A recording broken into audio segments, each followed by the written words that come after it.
All right. Hello, everyone. This is what we're gonna be doing today. Um, what we have going on here is what's called lands. Lands receives its name because it plays a lot of, you guessed it, lands. So what we got going on here is a 36 land deck, technically 40 mana sources deck. And this is at heart a Life from the Loam deck. Okay, this is the most important card in the deck. This is the engine that gets everything else moving. So what we have is a lot of prison elements. We got Wasteland to destroy opponents' lands, Richard and Port, of course, to destroy opponents' lands as well, and even a one of Ghost Quarter, which is hiding somewhere right there. So this is going to be your land prison part of the deal. And then we have some creature prison part of the deal, meaning we're going to be playing Tabernacle. We have the Grove of the Burn Willows Punishing Fire combo, which is of course pretty good against creatures too. Maze of Ith, Barbarian Ring. Against Legends, we have Caracas. So, I finally Glacial Chasm. Glacial Chasm is an interesting one. When it enters the battlefield, you sack a land, creatures you control can attack, but it also prevents all damage that would be dealt to you. Not only combat damage, but all damage. It has a cumulative upkeep of paying 2 life, though, so it's not as great as they would think. But there are a lot of combos within your own mana base. So we have, first of all, we have the most obvious combo, which is Dark Depths, which comes into play with a lot of ice counters. When you get all the ice counters from it, you get a 20/20 creature. But if you copy Dark Depths with Thespian Stage, the way the rules work is it doesn't come into play with all the counters, right? So what you end up having is basically Thespian says is going to copy Dark Depths. Then you choose to keep the copied Dark Depths, right? Not this one, because this one's going to have all the counters. You choose the one that has no counters, which is the copy. And then you're going to sacrifice it because of the trigger that it says when it has no counters, you sacrifice it and you create a 20/20 immediately. So basically the way it works, in short, is going to be this will copy this, you will sacrifice both, and you end up with a 20/20 flying indestructible black dude, I think. Yeah, black avatar. Then we have, lands in order to cast our spells, right? We got Taiga, we got a couple of fetch lands, right here, and there was a Misty somewhere right there. And then there's also a Grove, which is not only a way to make colored mana, but also we can combo with Punishing Fire, meaning that we basically get to return Punishing Fire every turn back to our hand. Then we have a couple of cycle lands here and here. These ones allow us to play around surgical extraction and cards like that. So when our opponent targets the Life from the Loam with our surgical extraction, by holding up 1 mana or 2 mana in this case, we can actually draw the Loam in response in order to basically blank their surgical. Then there's this card, which is a card that it kind of shows up and then disappears, and it shows up again and it disappears from lists. Basically what it does is, while this is in your graveyard, all your lands tap for either green or white mana.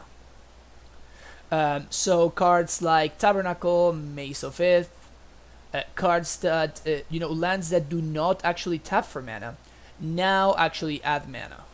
So it's a very interesting land actually. And then we have a bunch of one-offs, Canopy, which also helps do the trick with Life from the Loam to play around surgical. Bojuka Bog to destroy graveyards.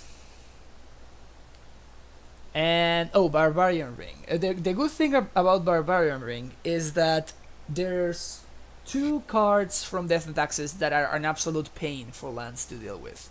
One of them is Mother of Runes, and the other one is Sanctum Prelate. So Mom cannot protect herself from the Barbarian Ring because it's a colorless source. And same thing, Sanctum Prelate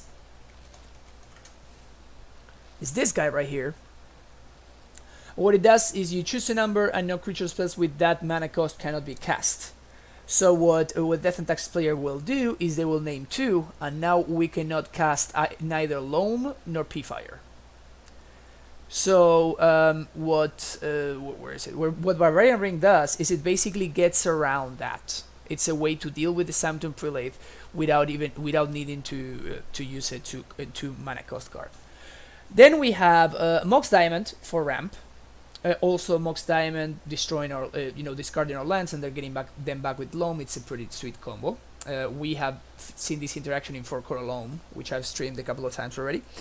And then we have 4 explorations, which allow us to play extra lands, and then 1 mana bond, which is basically the same effect, except a little bit worse because it's less flexible. And then we have 4 crop rotations. We discard a land card. We sacrifice a land card in addition to this, and then we search for a land and put it onto the battlefield. So it's basically like Demonic Tutor.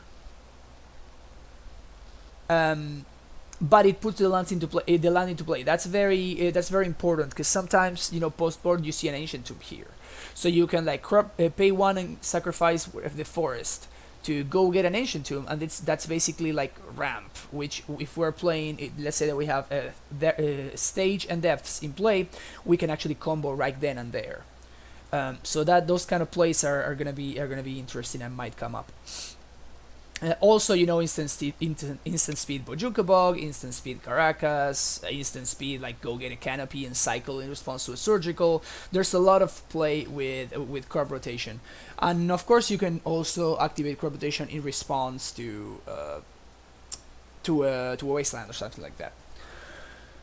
And then finally we have actual Demonic Tutor. So this is more often than not gonna be searching for whichever part of the combo you're missing. Either Punishing Fire, Life from the Loam, or either Stage or Depths, maybe a Grove, and you should be able to get whatever it is that you get, you should be able to get it back any case. Punishing Fire with the Grove recursion, and Life from the Loam is going to return any of the lands, or if you actually gamble for Life from the Loam itself, that's also gonna be good. So that's a pretty brief and quick interaction. I'm not gonna be I'm not gonna be going super deep into it. We're gonna see that in the games. And then the sideboard is very interesting. We have Molten Vortex to kill dudes, Sphere of Resistance against combo and control decks, Drop of Honey, which is a very interesting card, against creature decks. Basically, this is Periphery Nodes. This is the original Periphery Nodes. At the beginning of your upkeep, destroy the creature with the least power. And if there are no creatures, you have to sacrifice it. The cool thing is that with Merit Lage in play, basically Drop of Honey never dies because the template says that it destroys the creature, and Merit Lage is indestructible. So basically, if you have this combo going on, you just basically every upkeep you just destroy one of their creatures and you lose nothing. It's kind of cool. Then we have Tireless Tracker, which is kind of like our post sideboard plan. When your opponent brings in, they side out all of their removal and they bring in stuff like Surgical Extraction and stuff like that. Sometimes you can just play a tracker and then just start drawing the buttload of cards and start getting ahead that way, as well as beating them down too. Then we have Curse and Grip to destroy Blood Moon, which of course Blood Moon pretty good against us, in case you guys haven't noticed. So this destroys Blood Moon, it destroys Chalices, it destroys the Eldrazi one, what's the name, Pithing Needles and whatever. And finally, we got Choke against the blue decks, namely Miracles and Grixis Control. Alright, so that's the deck. I'm gonna jump onto a league. And we're gonna have some fun. Alright. In the meantime, I think that there's something wrong with the Stream Decker. I think I messed it up and I'm missing a card. Yep. Yeah, I'm missing a second drop of honey in this list on the sideboard. Where is it? There. 2. Updates. Yep, cool. Alright. Match number 1. By the way, I am an absolute noob with this deck, so you guys will definitely see like, quite a bit of mistakes and misplays and stuff like that. But yeah, I always thought this deck was super interesting. I always wanted to give it a shot, so that's what we're doing. And I think we're playing against... This player always plays a Storm.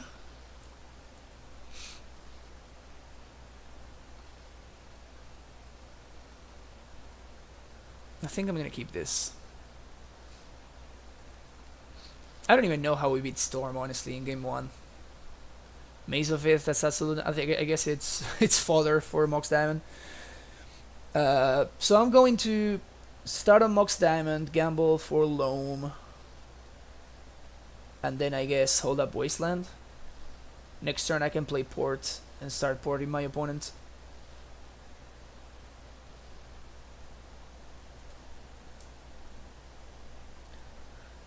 But it definitely feels like I want to start getting the engine running ASAP.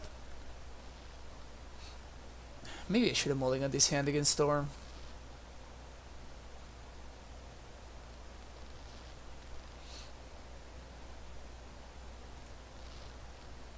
Also, I probably want to update my record.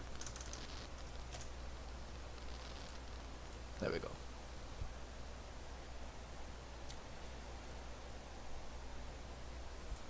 Okay.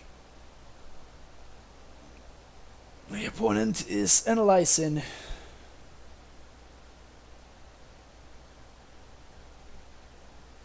A very tricky situation, which is a Mox Diamond on the stack.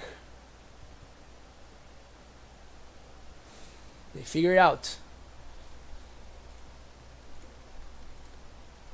Okay. Gamble for Loam.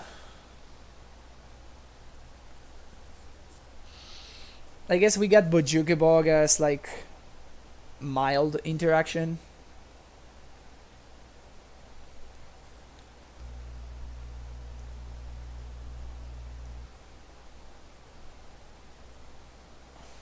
Wow.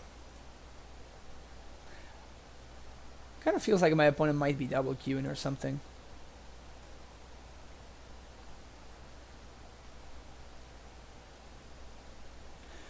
Not the biggest fan of this Wasteland art. But it was so much cheaper than the than the original art that it made sense to buy this. But the other art is just so much nicer. Basically everything that it's like the old border, it just looks so much nicer than the new border. Never been a big fan of even like this kind of border is just like, I don't know. This was better than this, but this is still like so inferior to this. Maybe it's because this is like the way that cards looked when I was a kid. I remember when Mirrodin when Mirrodin first came out, people were freaking out about the new border. At least where I was from, people were going nuts about the new border. Oh man, this is gonna destroy Magic, blah blah blah blah blah. It didn't, but still, I like this one way more than this or this. What I like the most though is when my opponents allow me to resolve my spells. It always feels so good when that happens.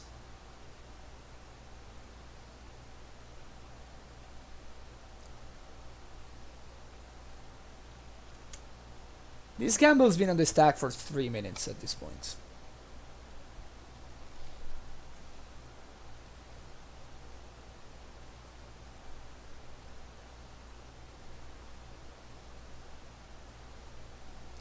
So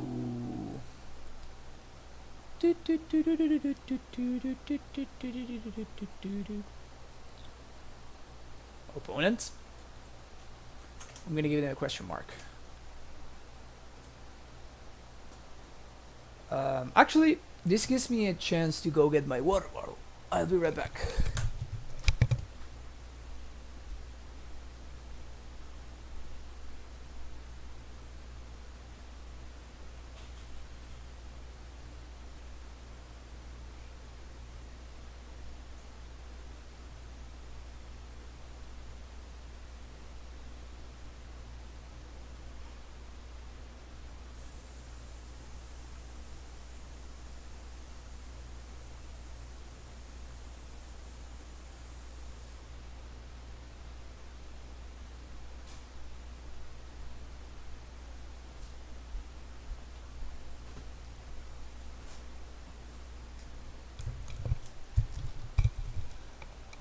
Gotta stay hydrated.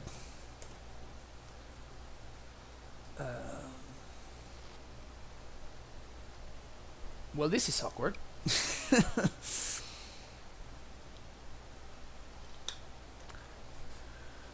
Still waiting, opponent.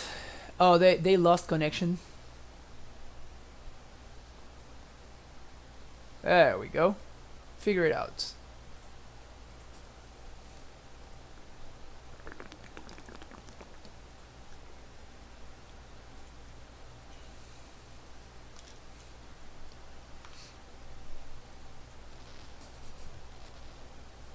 Are we dead? Wow. Alright, turn 1 kill. My opponent's got the turn 1 kill. Go get Adnos.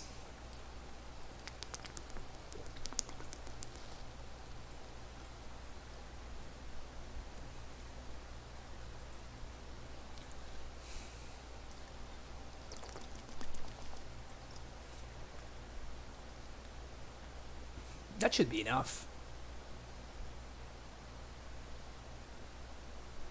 They have 1 floating mana.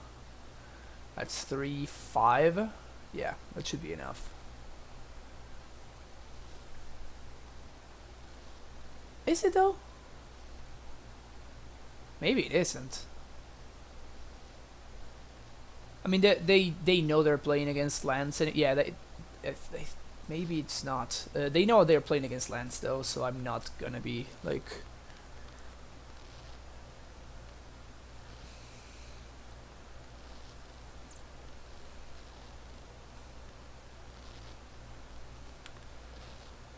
I think I want to bog them. Okay, so what did they keep in hand? They discarded. This is actually relevant. So they discarded Duress, Thoughtseize, 3 Thoughtseizes. 1 of the Infernal Tutors, Underground Sea, Tropical Island. 1, 2, 3, 4, 5, 6, 7. That's it. Okay, so this is their hand. I have perfect information. Do I want... My opponent has used no rituals so far. So all the rituals are in hand. So I think I'm actually more interested in porting my opponent than bogging them. So I am not going to Loam here.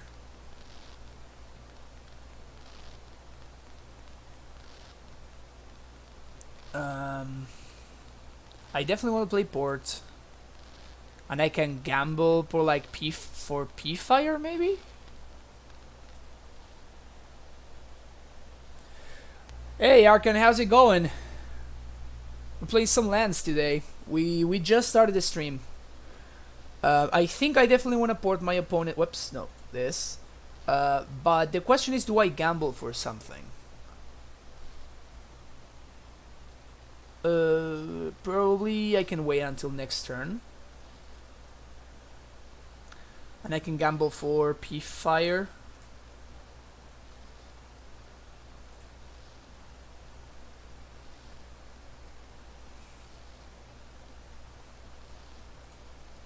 Port you.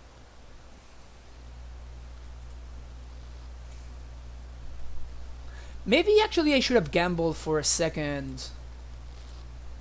Maybe I should have gambled for a second Richland port. Maybe that's what I should have done.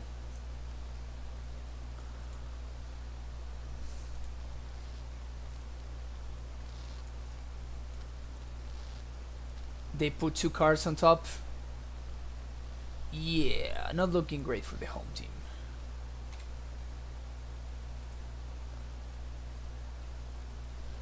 Not looking great for the home team. I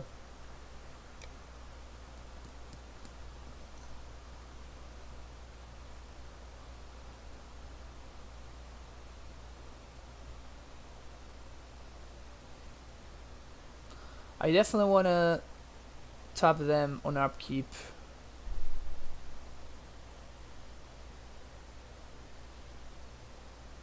Probably want to bog them next turn. So I'm going to tap them here. They're gonna fetch for maybe another basic. Okay. So this uses my mana better. I play another Wasteland.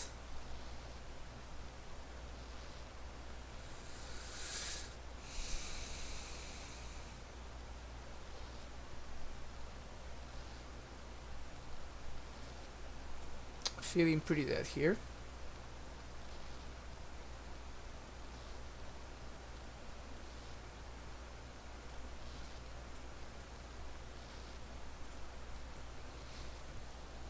Feeling pretty dead.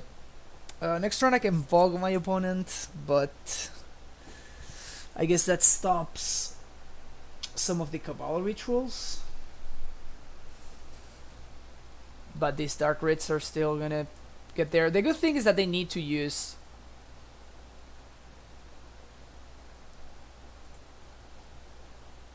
Riftstone Portal, Depths, and Thesmos Stage. It's not bad. It's not bad. Okay, so now all my lands tap for color mana because I have the portal in the yard. So I feel like I want to bog my opponent here. And then what?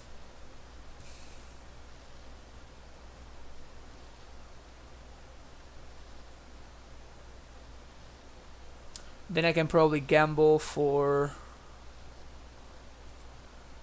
Start here.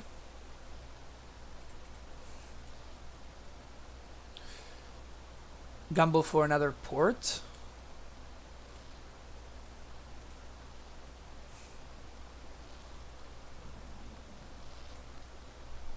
Oops.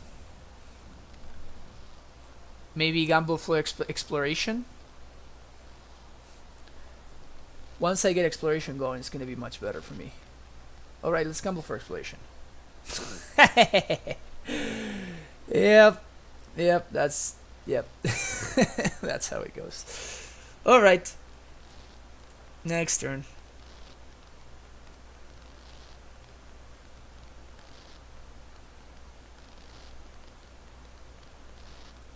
I wanted to try get exploration there, because if I resolve this exploration, I can start like double wastelanding my opponent, and I can start like they cannot hold fetches in order to play around my wastelands or my Elysian ports.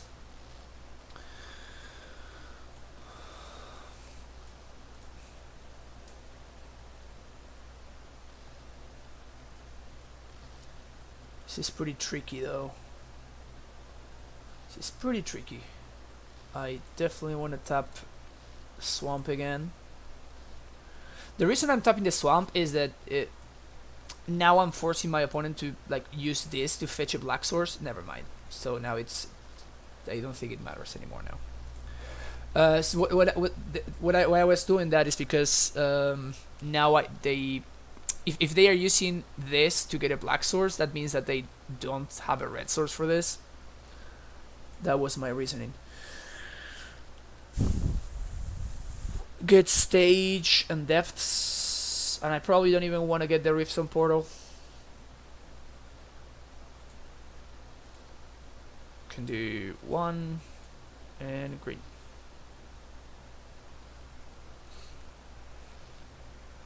A stage, pass the turn. I wish I could.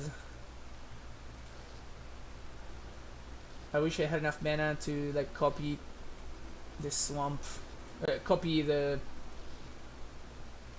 I made a mistake. I should have tapped with this. I wish I had enough mana to copy my own port with this stage, but unfortunately that's not the case.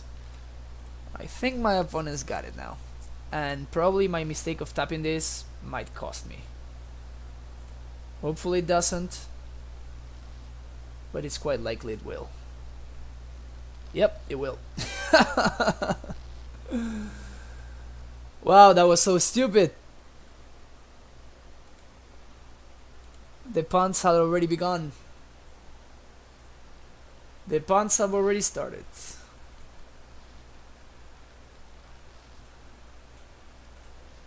Dark Ritual. Dark Ritual. Yep, I could have killed my opponent right here. What? Did he? Oh. Yep, I could have definitely killed my opponent with this Vanishing Fire that I have sitting in my stupid hand. Ah, so dumb. So dumb. Why did I tap with this instead of this? Yep, I'm very sad right now.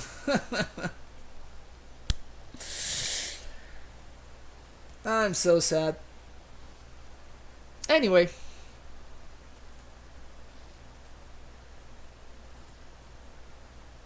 I mean, my opponent didn't really need to do it. I think my opponent could have very easily have played around that. They didn't really need to. Because they have like way more than enough mana. So they didn't need the. They didn't need the thing for. They didn't need Threshold to go off. Basically, that's what I'm trying to say. Glacial Chasm can come out. That's Ancient Tomb coming in. I want to bring in Ancient Tomb to kind of like ramp a little bit. Try to play Sphere of Resistance on turn 1.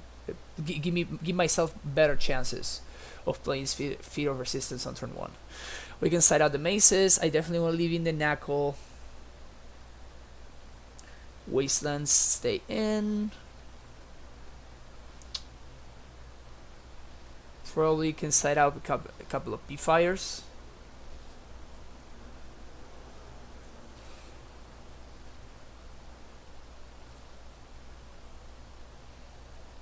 Yep. Let's go with this. Turn to Sphere.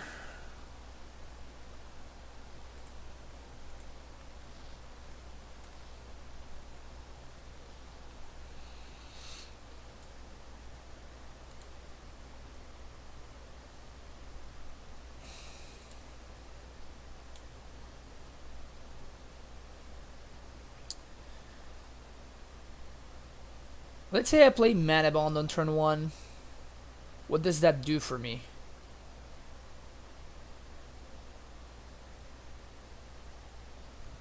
So I play Mana Bond on turn 1. I discard my hand and I play all my lands, and I can't even port my opponent on turn 1. But if turn 1 I Crop Rot into Stage, I'm still 1 mana short.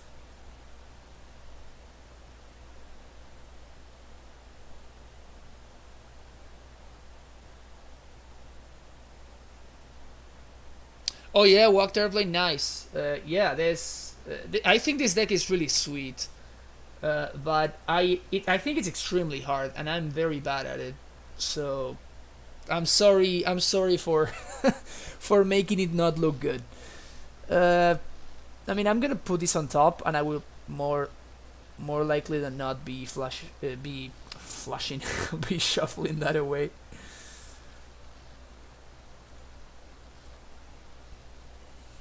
So I think I want to leave up interaction in the form of a crop rotation.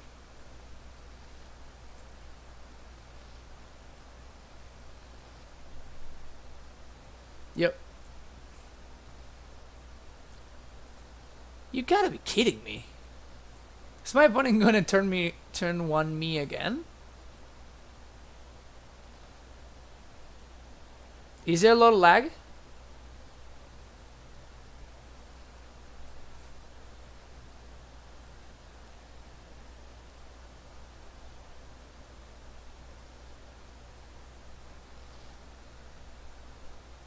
Yeah, my opponent's smart and they went for the Adnos. Again, wow.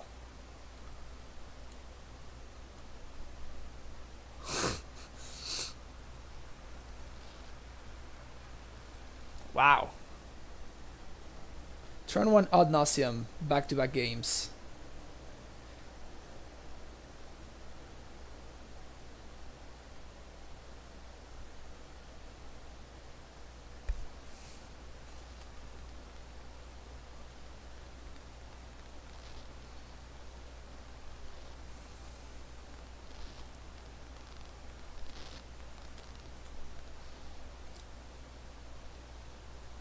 So they had 2 mana.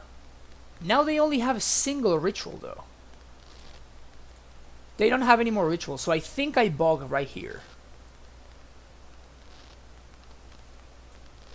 Damn it. I guess forest is my worst land here.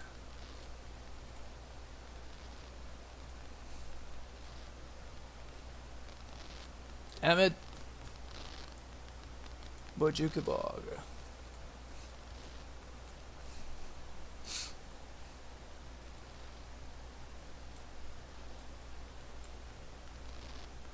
Do this. At least I don't die here. It's not great, but I'm not dead. Infernal Tutor for Ponder.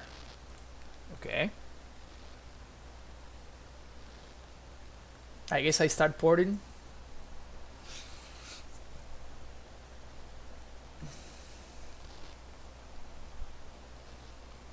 The good thing though, they discard C, discard Misty. Yeah, if I rip Sphere, I mean, I'm not in that good of a spot if I rip Sphere, right? Because they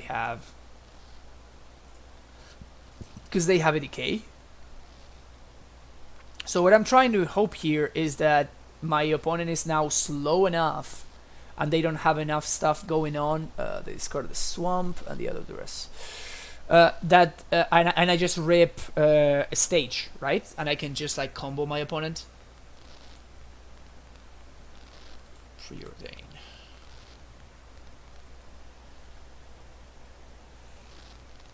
So actually, what I'm hoping for here is the combo, Thespian stage. More Loams. Sure.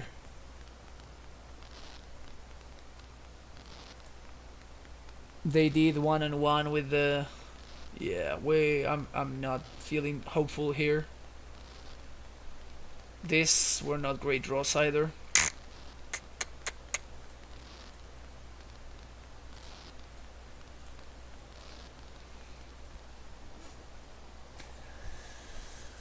Oh, here's hoping. Stage off the top. One time. Stage off the top one time.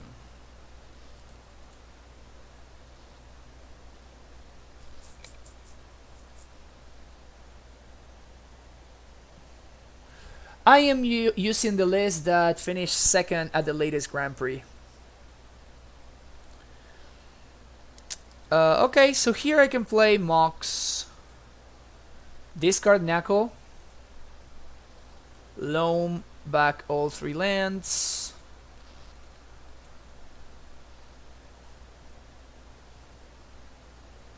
And I can play Misty. Actually, I don't want to play Misty because I'd rather not fetch. That takes one. That takes 1 storm off of their clock. So I'd rather do this. And now they have multiple blue mana sources, so I guess I tap their value? Maybe? Oh, Nur Stocky, this is the list that finished second at the latest Legacy Grand Prix, which was this past weekend. I just grabbed and I just copied that list card for card. I'm not a Lance player at all. I am just learning as I go right now. I always thought that this deck was super interesting, but I think it's extremely hard. So I'm learning. I am learning. It would kind of seem like they got this. Yep.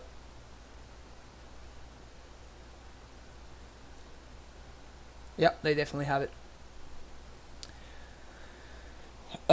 Walk their plane. Is Storm like one of Land's worst matchups or something? Because I would imagine that this is high up there as one of the deck's worst matchups. Yep, that's what I imagine. I mean, just by playing a single match, and I'm like, oh yeah, this is this is not a thing. I guess there was just no Storm at the GP because Lance did very well at the GP.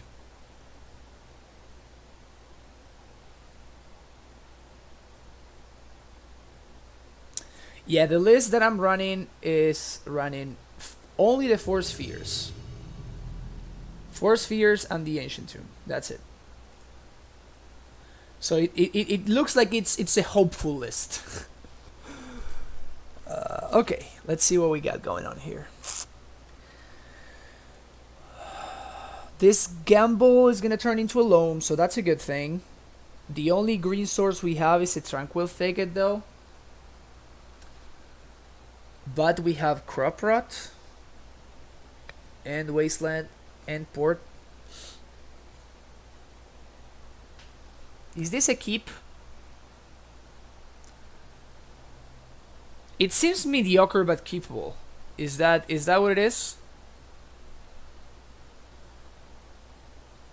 It's not a keep? Alright. I'll just mulligan then. Because it doesn't seem amazing. This looks much better actually. Like way better.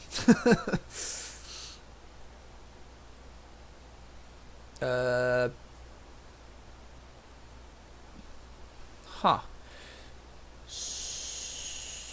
Oh, this doesn't matter. We're gonna play Exploration on turn 1. The question is, do I... yeah, it doesn't... What? What's going on here? What? Why is this blacked out? This is so weird. All right, never mind. More things. What I was gonna ask is, do I exploration of a basic forest or a taiga? I think that I should go get the basic to play around Wasteland because Wasteland kind of absolutely destroys me.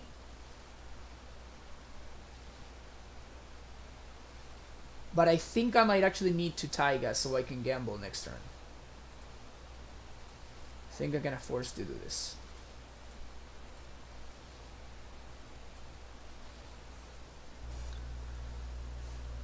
Whoops.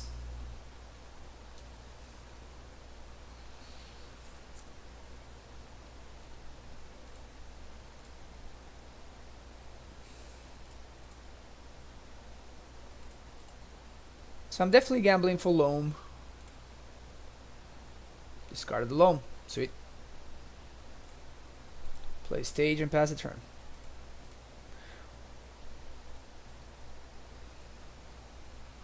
Hopefully they don't waste my Taiga. Yep, that's exactly what I said. Oh! Nice. Well, that's good for me. That's definitely really good for me.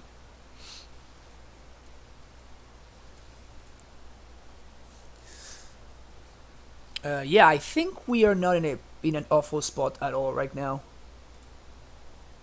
Now we dredge. Hopefully we find another green source. Nope, no such luck.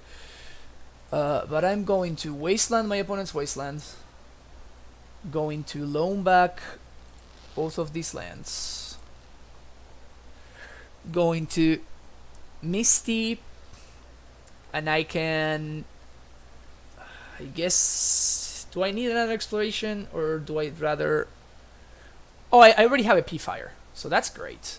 So I guess I go gamble for a Grove, right? That seems to be what I'm missing. I kind of like gambling for Grove here, right? I just think that with when a single exploration, we're doing really, really good right now. And the sooner I get these going... Right? Yeah, but I don't care. I already have one in play. And my opponent main deck, they are not going to be able to deal with this with their main deck.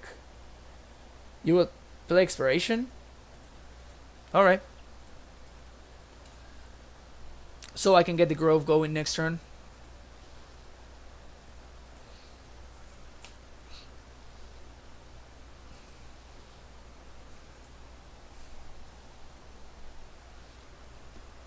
Some interesting arts.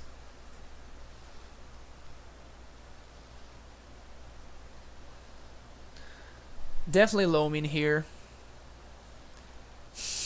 This one's pretty good too. Port. Okay, now what? I think I start here.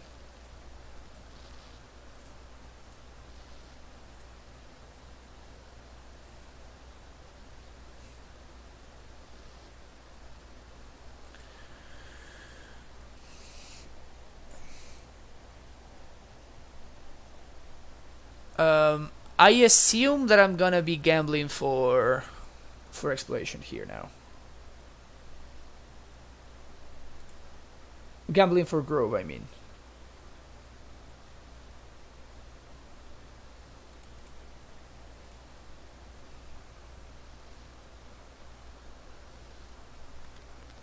Gamble for Grove.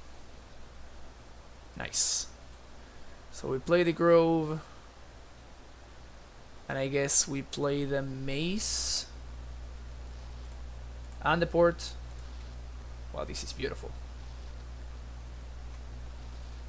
This is beautiful. I get to upkeep, tap my opponent's land.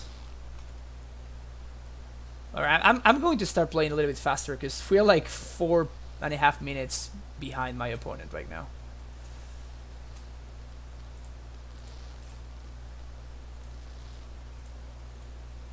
I'm gonna start playing a little bit faster. Because I mean my opponent is playing Death and Taxes, right? I think I'd rather just like destroy all of their things rather than go for Dark Depths, because yeah, I can start spitting out stuff, but I don't want to.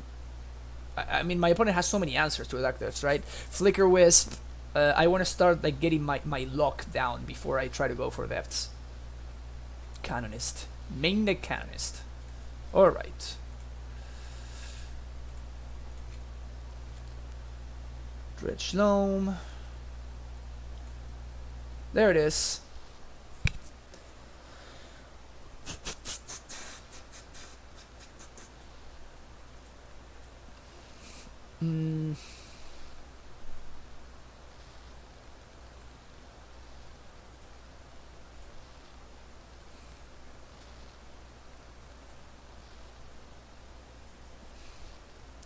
Here, do I tap anything?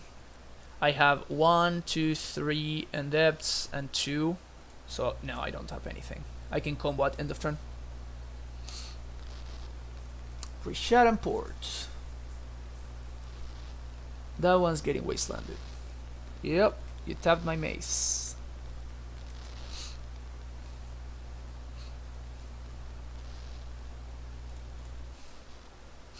Go get my basic forest. They play the land already, so I'm not playing around Flicker Wisp, I'm not playing around Caracas, I'm just playing around swords. And if I'm playing around swords, then I might as well do this right now.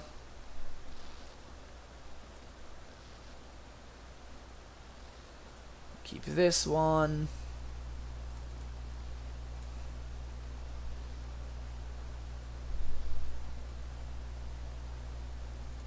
Playing two swords, not around it, nice. Alright.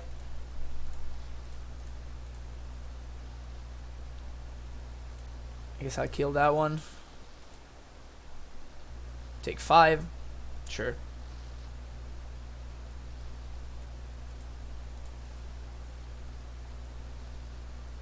Yep, my opponent just concedes. We established the lock. Alright, sideboarding. I definitely want Molten Vortex. I definitely want Tracker. I probably want Drop of Honey, as well as some amount of Cross on Grips. What do I not want?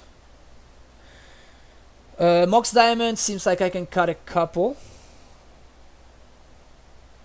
Oh, that's right. Rest in peace. I was thinking about the other guys. I was thinking about the equipments and whatnot. But rest in peace is a real beating.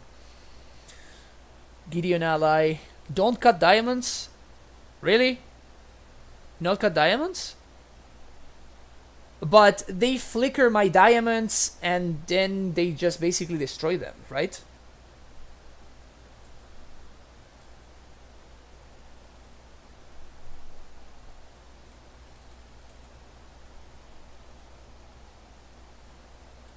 Fair enough. It is the least of my worries. Okay, so what we have 6 cards to cut. I want all of this stuff that we got going on here. So I'm definitely not cutting any of this. Probably Crop Rot or Gamble. I imagine there's some of this that needs to go. The maybes are gonna be Ghost Quarter, is a maybe. Chasm is a maybe, but I don't think if I can ever cut Chasm, right? It just seems so unreliable though.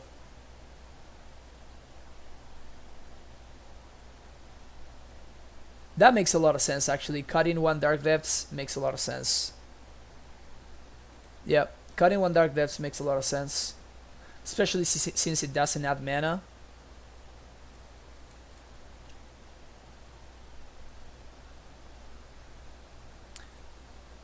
Probably 1 Gamble. I'm kind of like trying to shave a little bit on the card disadvantage stuff too.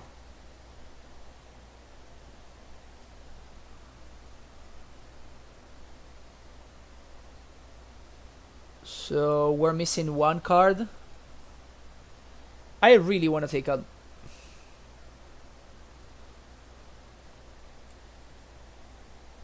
kind of Loam, something like this. I feel like I cut a little bit too many lands though. I feel like I definitely cut too many lands. There we go. Let's do this.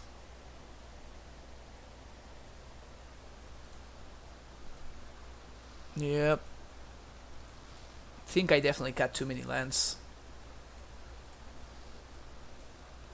Okay, this one's good. My opponent moved to 5.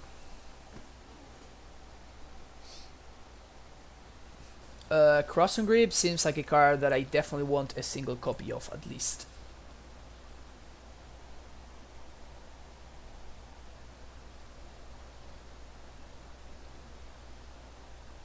Yeah, oh yeah.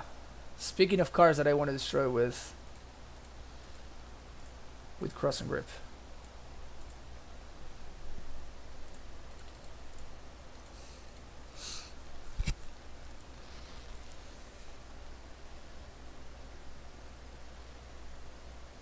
They do have lens.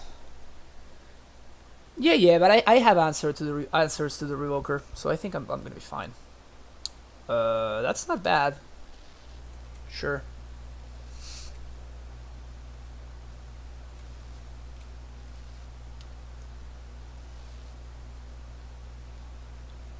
No mom. No mom is good.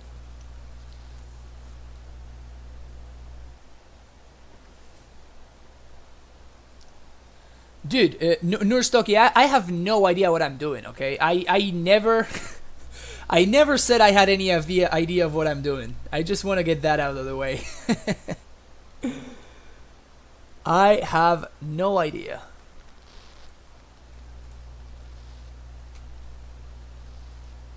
I actually think that I want to like be aggressive and I want to destroy this Ether Vial.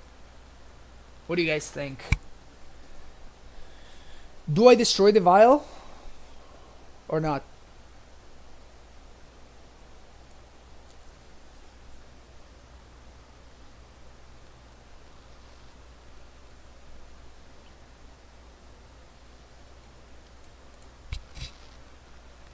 I think I destroy the vial before my opponent flashes something in. I'm gonna be really sad when my opponent goes ahead and they like play a rest in peace or something. But I think like it's just so valuable to just waste 3 of my opponent's turns. Mox pitch mace. Sure. That's whatever. That's actually great for me. My opponent wastelanding themselves is great for me, and I guess that's a reason to have it pitch the Mox so I could crop rot in response. That was my mistake. Whoops. I F6. I thought I F2'd. Okay. I will play the Mox next turn. Yeah, my opponent destroying their own lands is actually great for me. Another wasteland. Sure. Yeah, I definitely wanted to play Mace, play Mox, and play Mace, and pitch the Mace. Actually, at this point, I wonder if I should just like pitch the Dark Depths. Because the Mace is gonna be like stopping my opponent's attacks.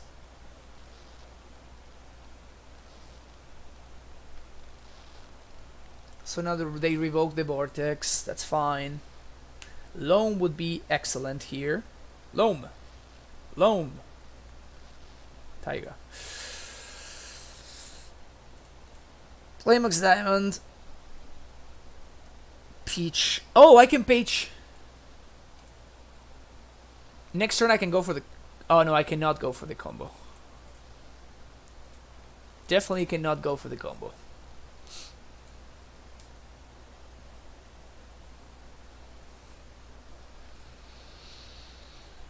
How common is... I don't... I mean, is Surgical like a one-off in Death and Taxes? Yep, that's bad.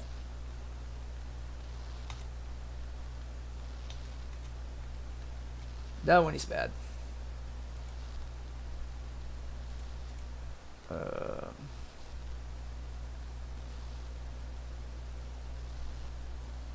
When I play Deaths, maybe my opponent taps out for no reason.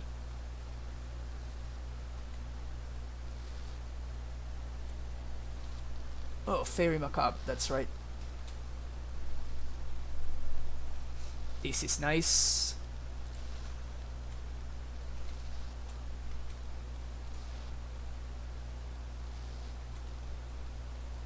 I definitely want my opponent to start like using their mana before I do this. Port doesn't do much. So I take 2 here. Next turn I play Mace. Now my opponent needs to do something about my Mace, because they cannot attack anymore. And if they tap out too low, I crop rot them out of the game.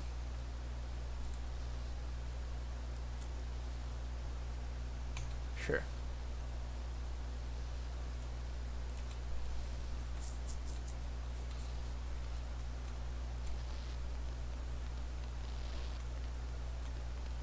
And now we have a staring competition. It's pretty unfortunate we didn't even play a single... We didn't even draw a single wasteland.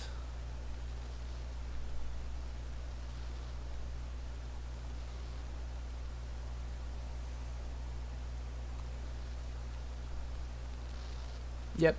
And again, I'm not going to do anything here.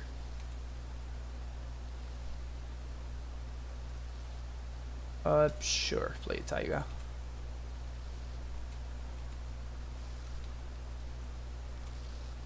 I mean, the moment I draw a wasteland or... Sure. I don't think I have ever in my life seen a Celestial Purge out of Death and Taxes in Legacy. That was weird. Wow, they did not pay for the revoker. Oh, okay, that's right, they destroyed the thing. Makes sense. Palace Jailer. So I guess I combo them now, right? They play Jailer for no value. End of turn I combo them. And then I become the Monarch. Pitch Taiga. Go get Thespian Stage. Stage, copy Dark Depths. Copy, keep this.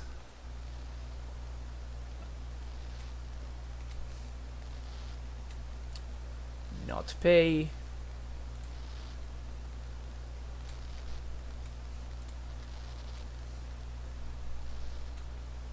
Now I become the Monarch. This is hilarious.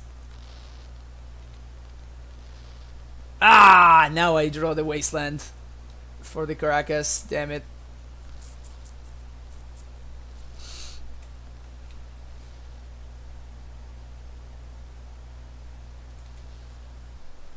Nice. This is very nice for me. That was very, very good for me, actually. That was a very bad mistake from them, not porting my mace. That means I'm gonna draw another one. I'm gonna draw another card from this for the Monarch.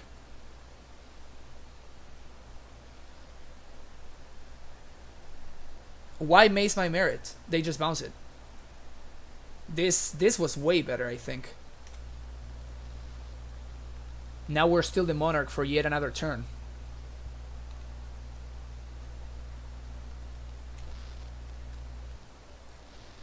P-Fire? Sure. P-Fire? Wasteland.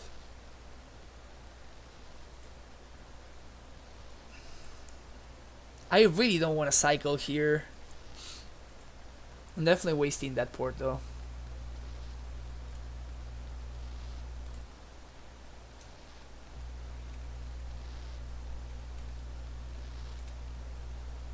Monarch, Crop Rot. I already used one of my maces, right? So no more maces for me. Damn it.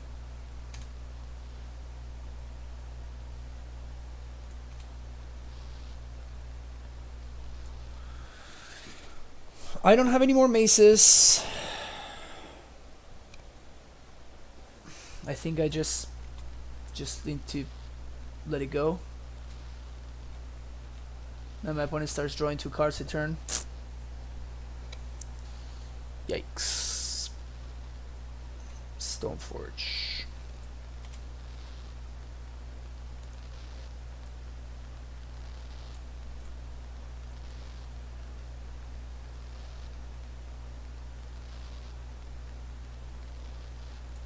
Ooh, that's aggressive.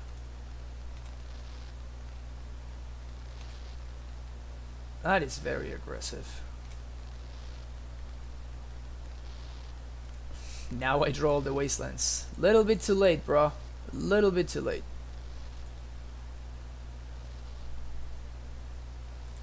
Swords their own dude. Sure.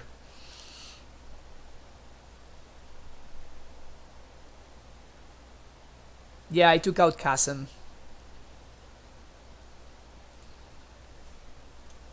So now they're gonna have the skull in play.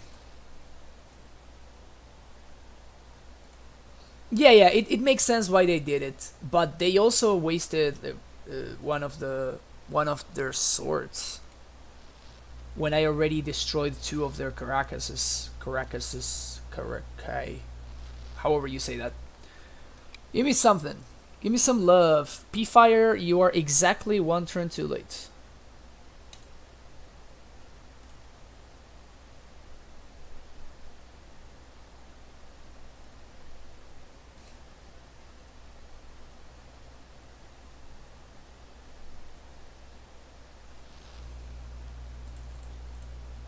They already used two of their wastelands. Either vial, sure.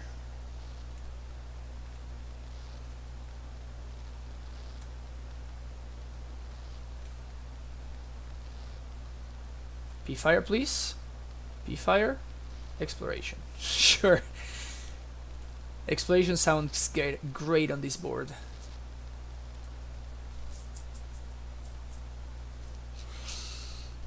Yeah, my opponent has a lot of cards in hand.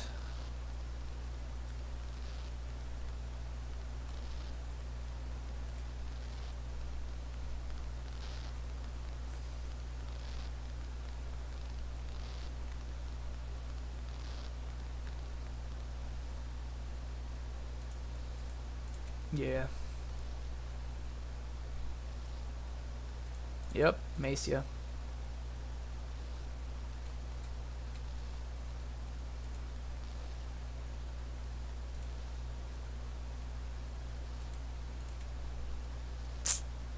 Yeah, this is slipping away from us. That does literally nothing.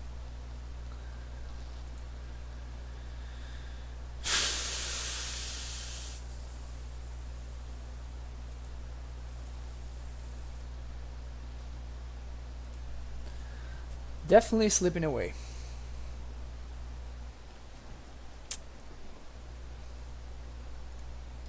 Even cross on grip would do it because I can cross on grip the rest in peace, and then I can go fetch the stupid what's his name, the Grove, so I can start recurring the P-Fire.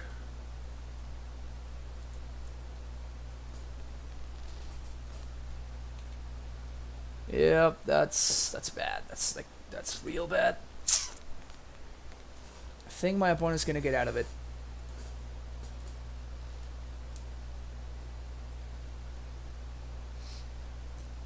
I think my opponent's gonna get out of it. We drew a little bit, just too many blanks in a row.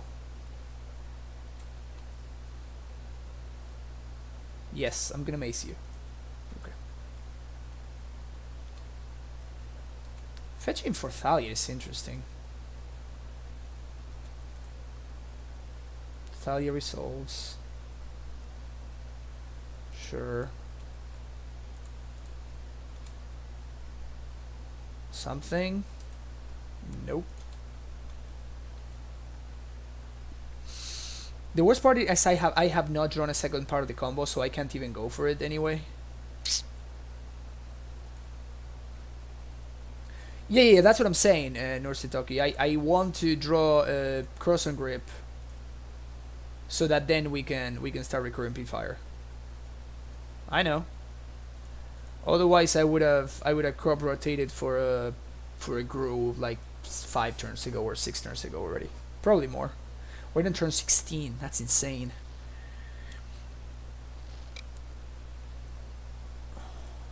Ugh. Yep, that's the one that gets me. That's the one that really gets me.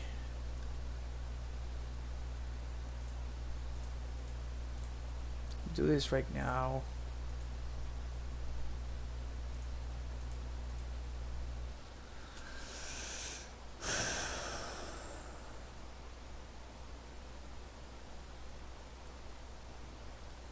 Did I say that? I thought I was saying the rest in peace. I mean, I meant the rest in peace. Skull was okay. It was under control until, until they finally. Yeah, this is too late now. This is too late now. Let's try it again. So I guess Chasm makes it back in.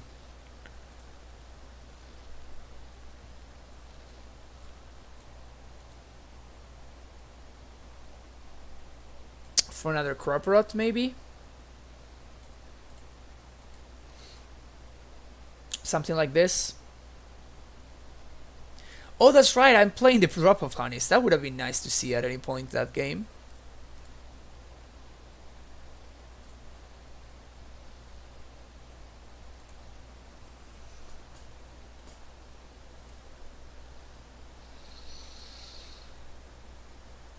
How do we feel about this hand?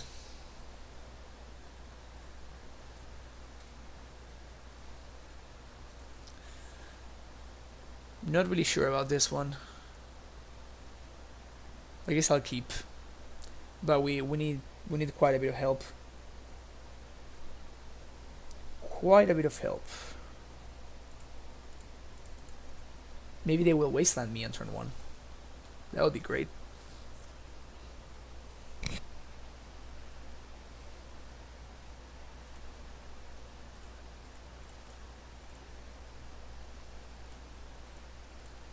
Port you.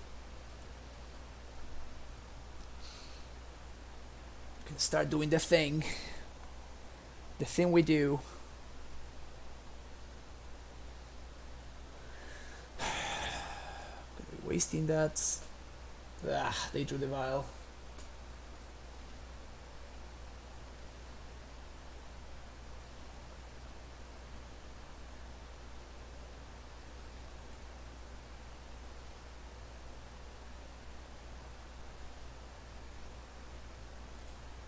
So do I give them 3 mana this turn? I don't think I do, right? I think I give them 0 mana this turn, and next turn I can Loam. Because this coming turn is the one that they can resolve Rest in Peace. So I think I want to keep them off of Rest in Peace mana for as long as possible.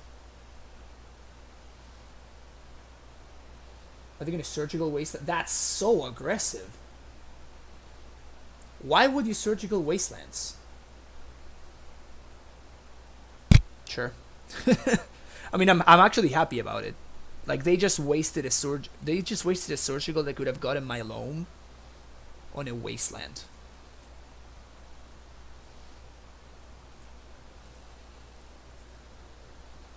While I'm still porting them, right? While I'm still porting them every turn.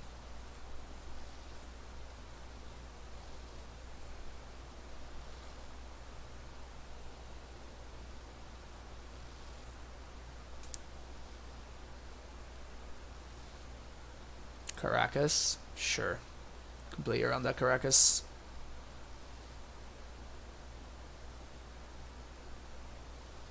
It's a good way to play around Surgical.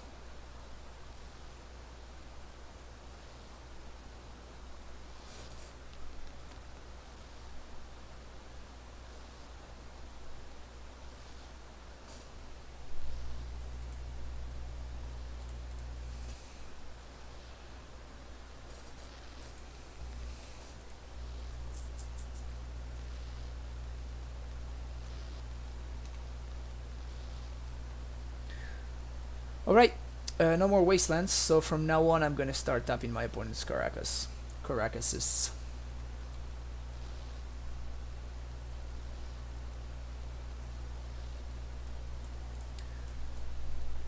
Canopy is nice to play around future Surgicals. Although at this point I'm more concerned about Rest in Peace than Surgical.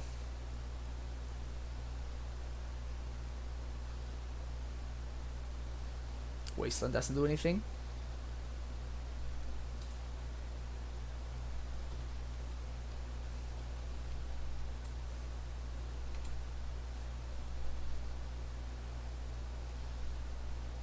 That one's not bad right here.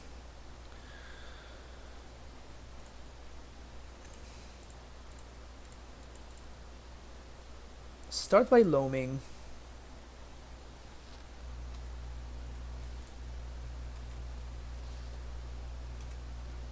And now we wait.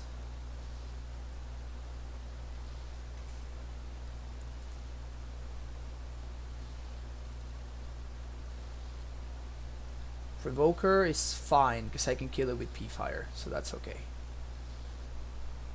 And the Molten Vortex will be active again. I'm not gonna do it now because I don't want my opponent to... I mean, they showed me Surgical already, so I'm definitely gonna be holding up Canopy basically for the rest of the game.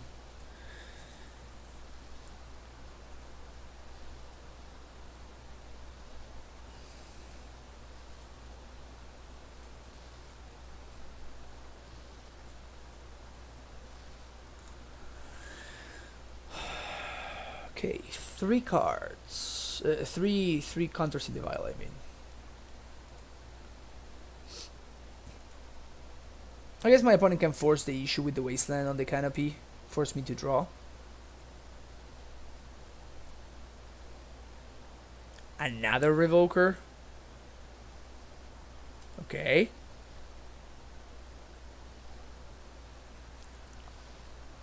This cannot name lands, right? Nope. I assume they just put 2 on the Molten Vortex, yeah. That's fine. Okay, at this point I don't think I'm going to be playing around Surgical.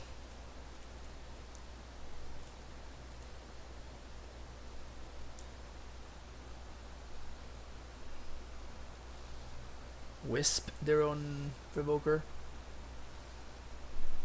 That makes sense. So I'm definitely not playing around Surgical then.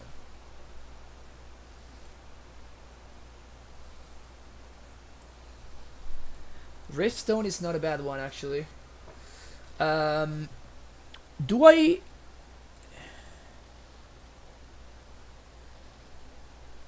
I think I crop rot for Knuckle here. I think I tap the Wasteland.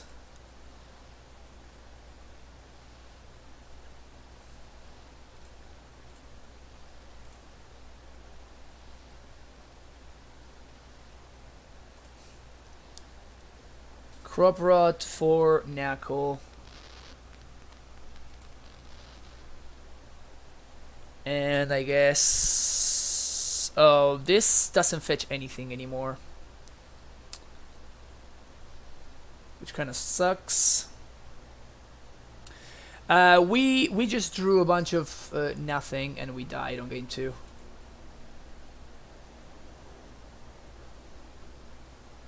Yeah, but then I returned the... Right? I just returned the Knuckle and played again next turn.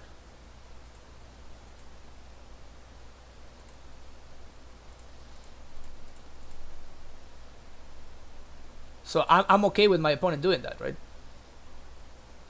Seems great for me.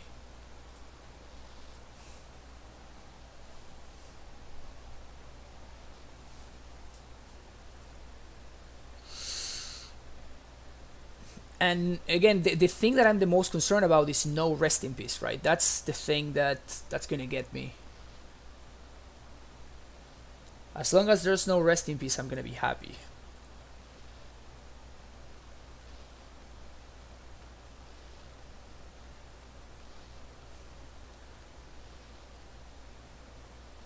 And if they let the Wisp go, that's going to slow their clock considerably. Yeah, they're paying for everything.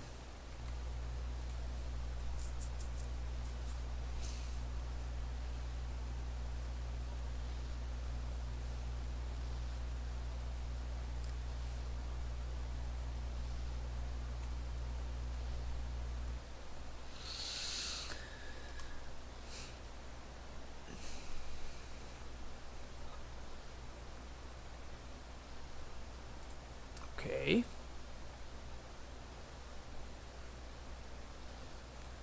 Loam. Thespian Stage. What does stage do? Oh, stage copies wasteland. That's what stage does.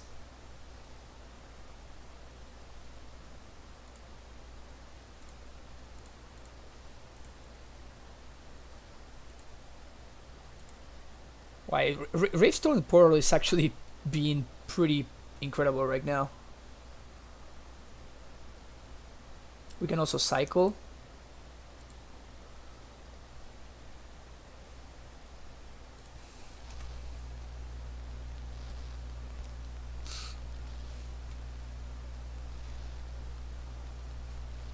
My opponent has Vial on 3 and they didn't use it.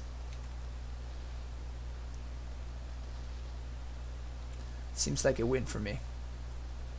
I guess they're trying to go for the... I guess they're going for the, like, try to aggro me out plan. Which might work.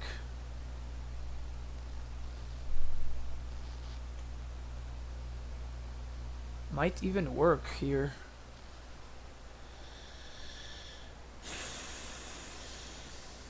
I guess I cycle.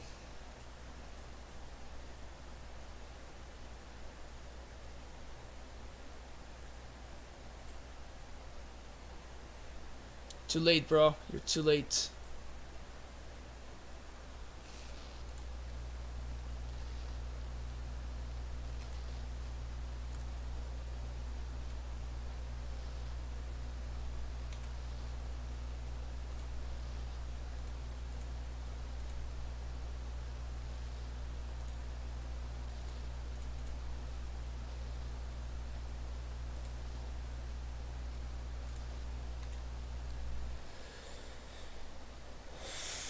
So,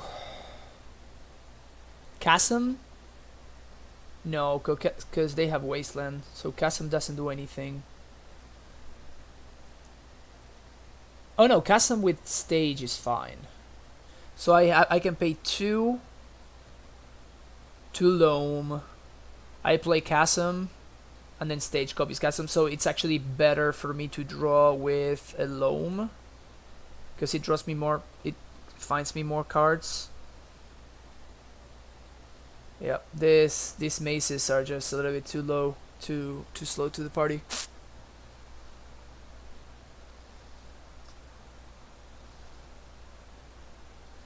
How can I get out of this? Don't think I can. Goodbye Thicket. Cycle it. But then my opponent just wastelands my Chasm and that's it. Because they can just pay with their other 3 lands and I need to do all of this main phase. So I guess my out is gonna be to do this.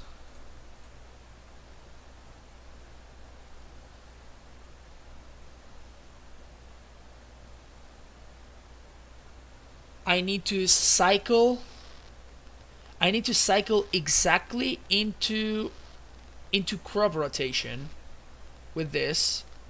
Need to cycle exactly into crop rot.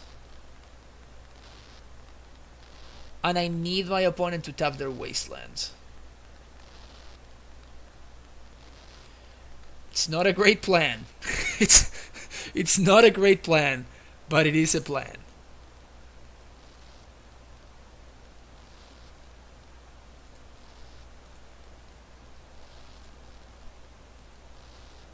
Right? Cycle into crop rotation, and I should be fine.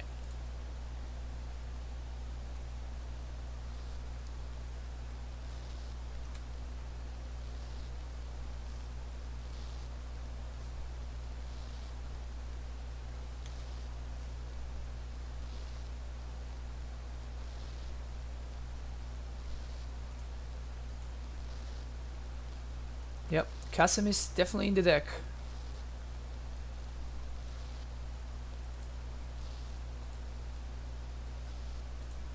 Alright, we're forced to cycle right now.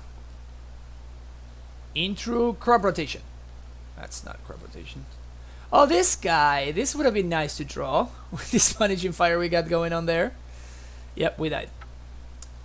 Okay, so that was... We played 2 routes and we did not get there. Man, this stupid deck is so hard.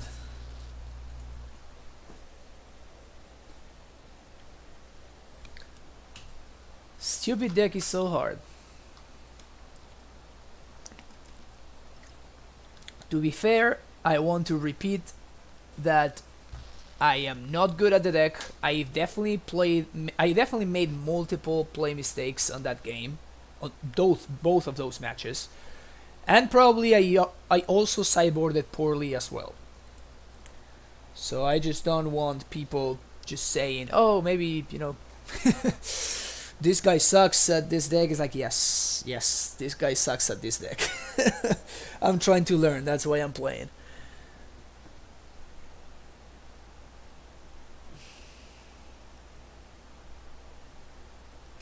I would imagine Death and Taxes is an okay matchup overall. Maybe I should have mulliganed that very last hand. My opponent drew very well, to be fair. I think that my opponent drew very, very well. I played against Death and Taxes with lands like 2 or 3 times, and it felt... Let's say it felt better than Storm.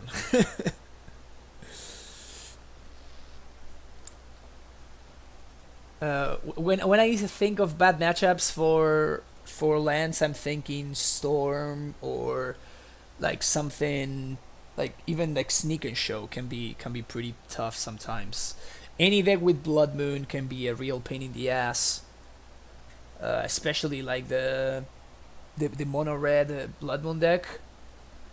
That deck is a freaking nightmare.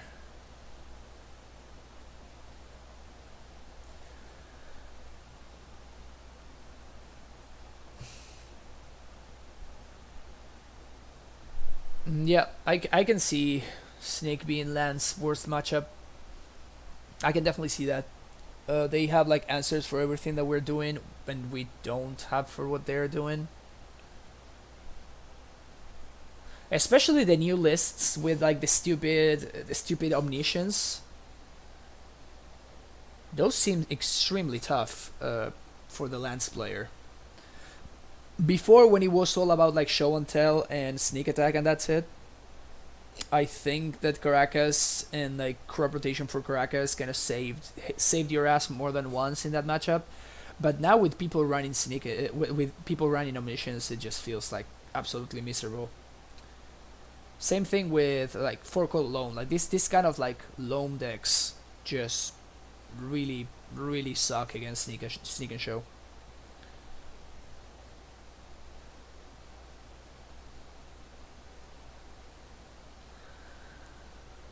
But yeah, so what are Land's like absolute best matchups? We're talking about Delver decks. We're talking about control decks, I guess. Because Miracles does not seem, even though it's a control deck, it does not seem like it's an amazing matchup by any means.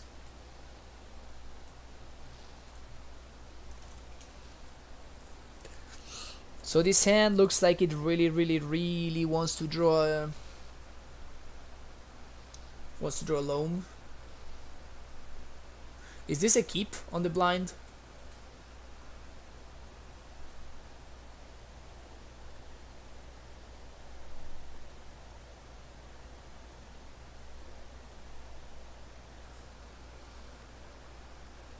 If we're playing against some kind of fair deck, this hand looks pretty good. I'm gonna keep on the blind. Lead on exploration turn 1 into Wasteland. Take it from there, because I don't know if I want to discard any of these lands yet.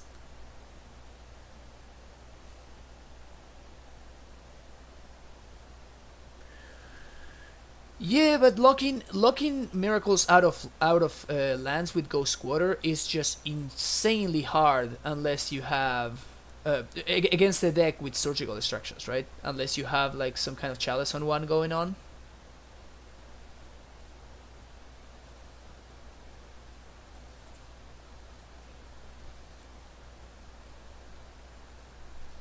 Pre-fire. So I think I want to play just depths here. I'm still not sure what I'm playing against. I guess I can play the mace too.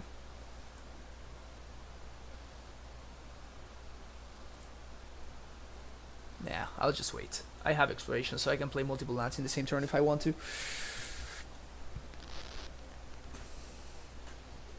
Alright, what am I up against? What am I up against? Basic island. Basic swamp. Storm again? Yep, we're dead. Oh, this league is miserable. This league is absolutely miserable. Holy crap.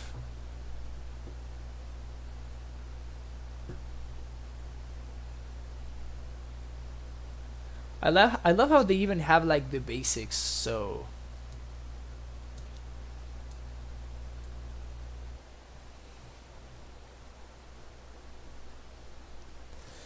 yeah, the thing about this is that in Magic Online, like the combo decks are some of the cheapest.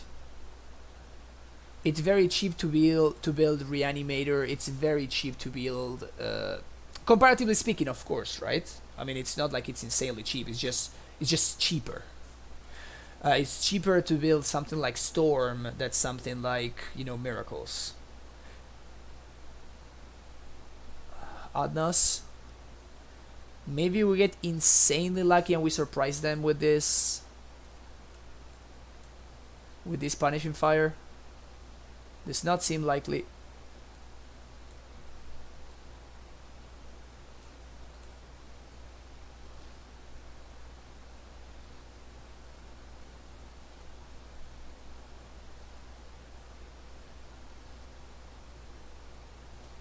Yep, now they got it.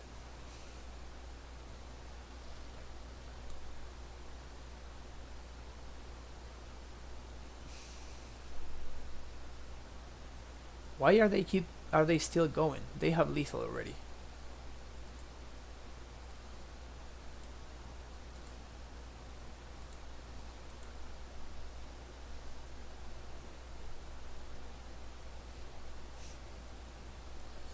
Yeah, that's fair, but I don't think that really changes things. That's just an upside, right? Yeah, so I'm just dead anyway. My opponent still has another Cabal Ritual, so I'm not gonna give them the satisfaction. Just gonna do this. Concede. Alright, let's try this again.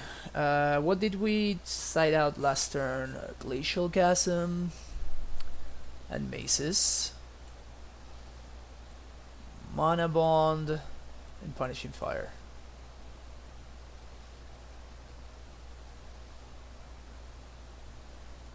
I don't think I want Chokes.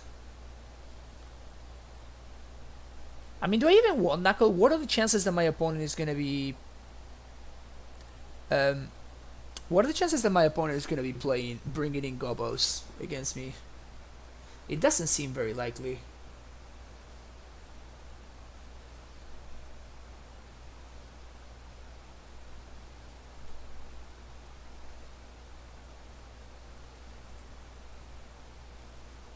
Maybe I'd rather play Choke instead of it. Nah, this feeds Mox Diamonds too. Yeah, let's do this. Let's try this. Still not excited. Not excited.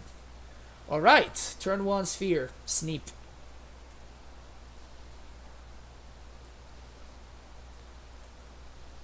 These are the hands we want. Turn 1 Sphere.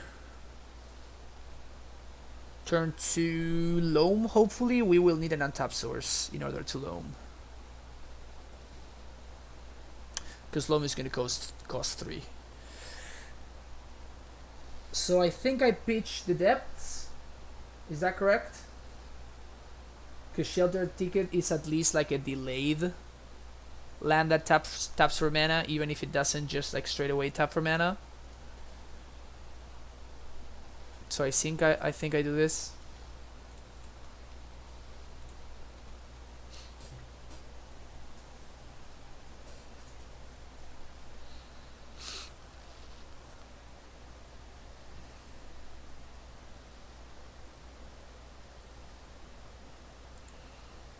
Alright, turn 3 combo.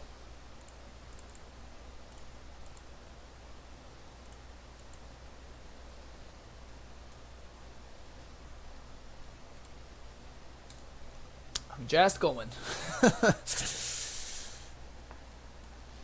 Let's hope my turn 3 combo with a turn 1 piece of interaction is better than my opponent's turn whatever combo.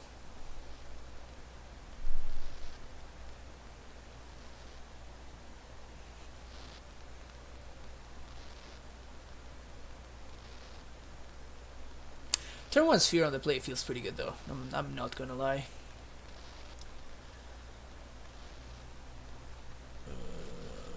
Play my depths and pass the turn.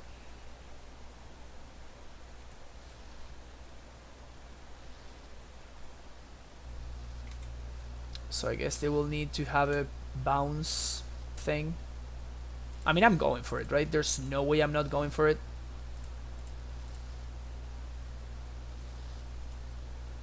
If it doesn't work, yes, it's awful, but it's like there's just no way I'm not going for it if this gets bounced. Do I loam? I guess I do loam. Portal. I mean, 20, yeah?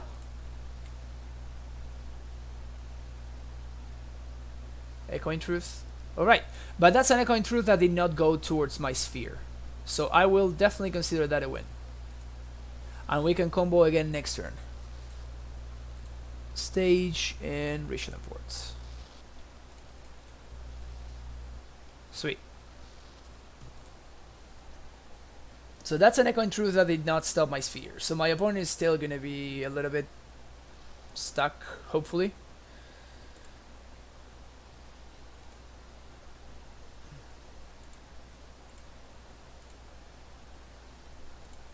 No more interaction, please. Okay.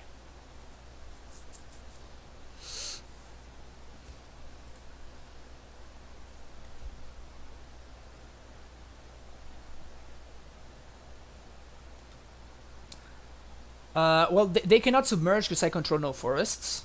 So submerge is not an out, but sometimes they play Chain of Vapor. It's usually Echoing Truth or Chain of Vapor. Am I dead here, or what?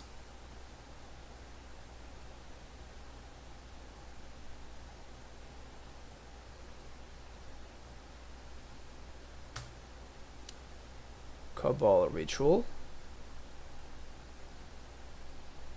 It seems that they are just going to... They're just trying to force through it. Which maybe they are able to, actually.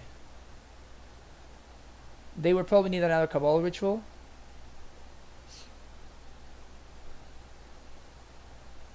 At this point. But with another Cabal Ritual, maybe they get there. Duress? Sure, you got it.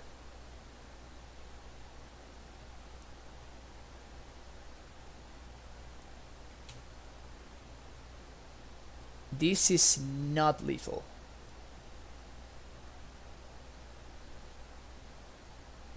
Yeah, they could only do it for 6. So I guess now they are on Echoing Truth. But I'm definitely going for this.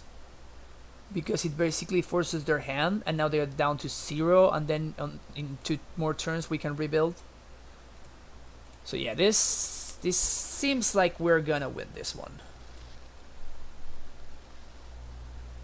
Now we loam.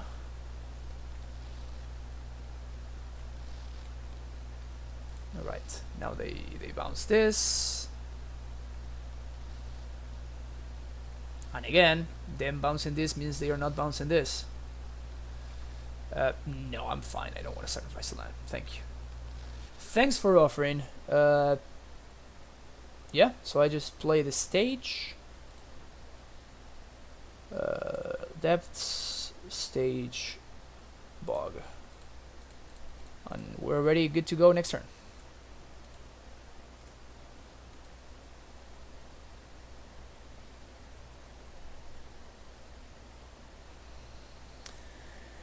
No. I think I'm fine. I think I'm fine.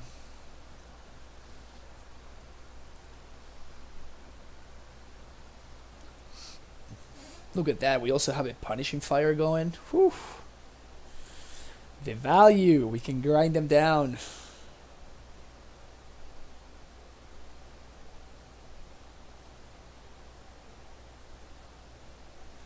Wow, are we gonna win a game against Storm?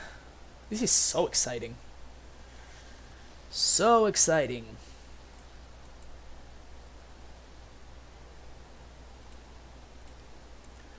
Two lands. What do you got? Nothing. Sweet.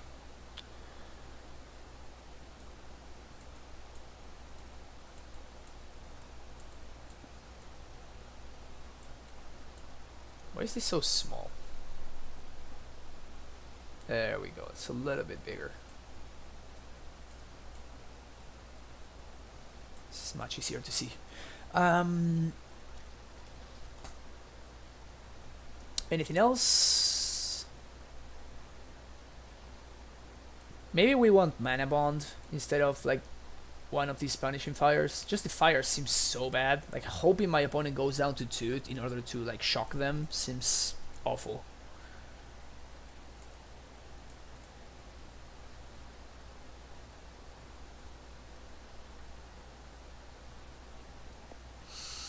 Alright. Just have to hope for a hand like that one again.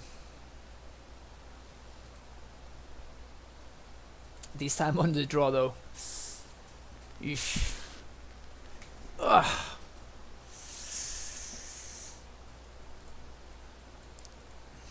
Good old no colored sources hand. Or one off P-Fire. Thankfully we drew it. Yep. Keeping this. Opponent moves to 4.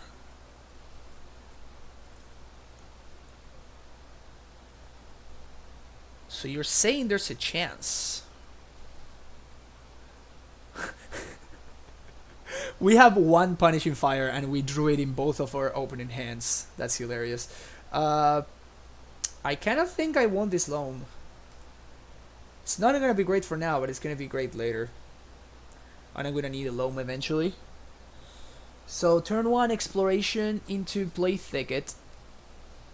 Turn 2 sphere. Hope we get there. Yeah, that sounds about right.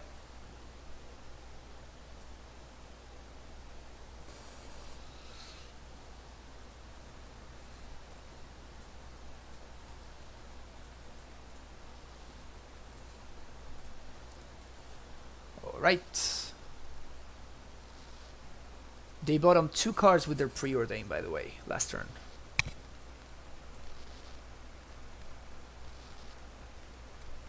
And now they topped bottom.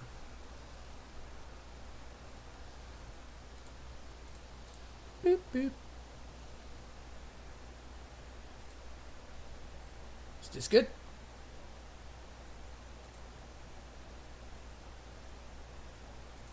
Is this good or not?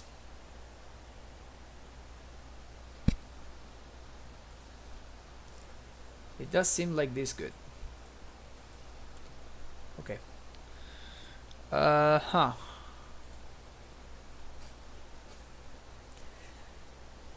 How bad is it to gamble for Wasteland here?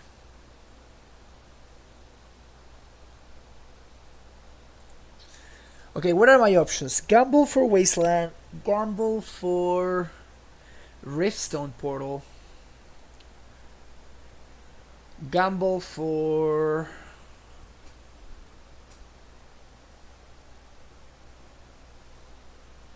what else can I gamble for? I really need a land. I really need a land and then I can get the Loam going.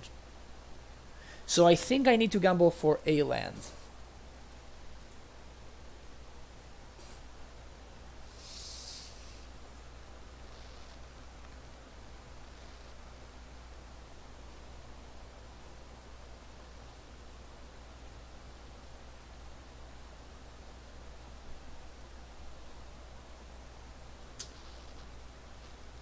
Portal seems to be the best option, right?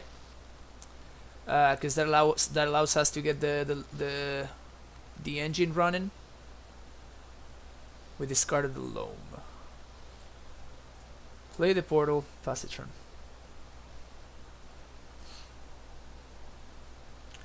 So probably one of the best things we can do here is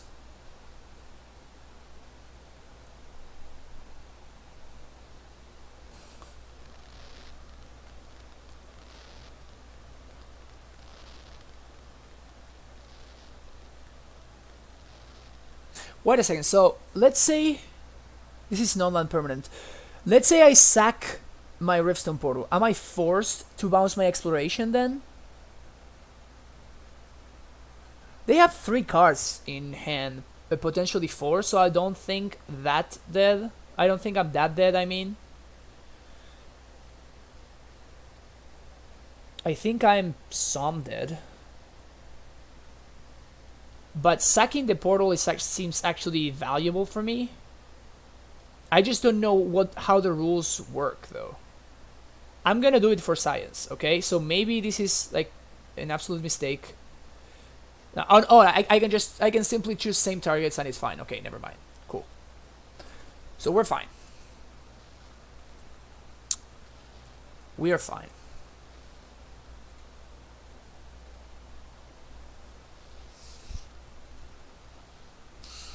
So this coming turn I get to Loam, see what I draw. Yeah, they're trying to unlock cantrips. They only have access to 4 cards here.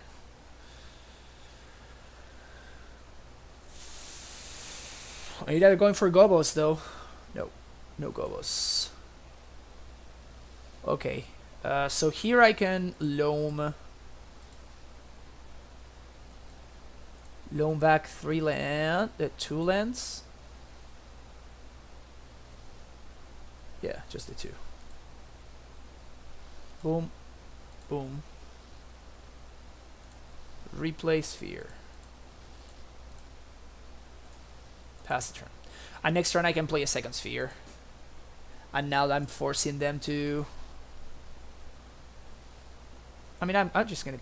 Yep, it's freaking great. It's freaking great. 1, 2, 3. 1, 2, and 3, I guess. Port and stage. And now I can combo. Or I can double port them. Double porting them sounds even better than comboing here. Because even if they can like bounce this and next turn I can just combo like super safely. Top target land. Just double port here seems like it just feels like game right here. I don't think they can beat this. We got the full lock assembled. Full lock assembled. In fact, I can pay 1, 2, and this. Copy depths. So I can loan back and get 2 lands. And I can still port them twice. Yeah, this seems good. I'm doing this mostly because I want to have more... keep this one. Yeah, they just concede. Wow, we beat Storm. We beat Storm. All we needed is for them to move to 5. Just wait for your Storm opponent to move to 5 and then we got this. It's no big deal. Okay, I will get this loading and then I'll go to the bathroom and I'll be right back.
Missed it. Sorry.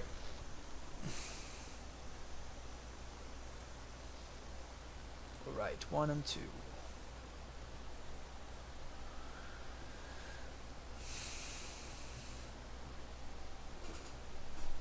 Could have been much worse. Let's see if we can salvage. You're kidding me, right? Is this the exact same person? Yes, it is the exact same person.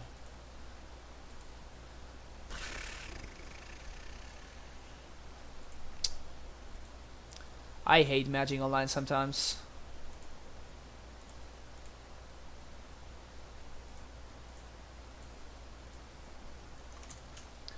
I hate matching online sometimes.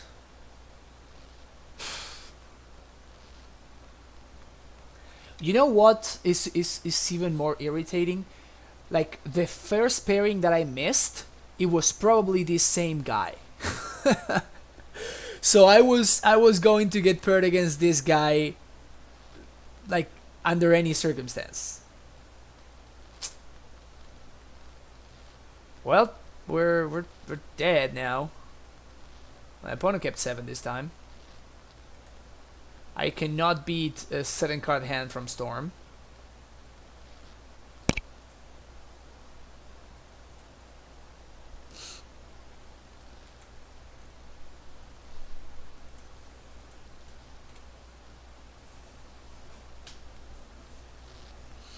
Hopefully they play a non-basic.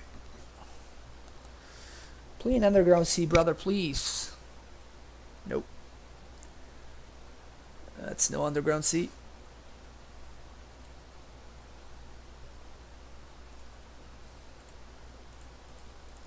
Got him.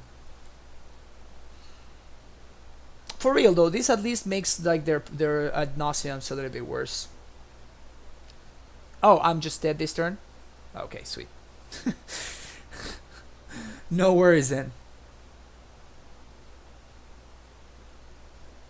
They're going for the Fasting Flames kill. I think they have more than enough. Yeah, so I guess they were trying to like test for crop rotation.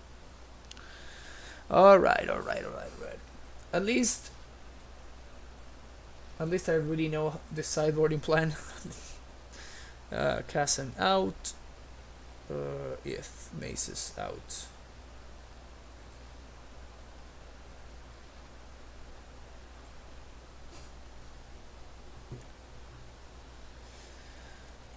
Alright.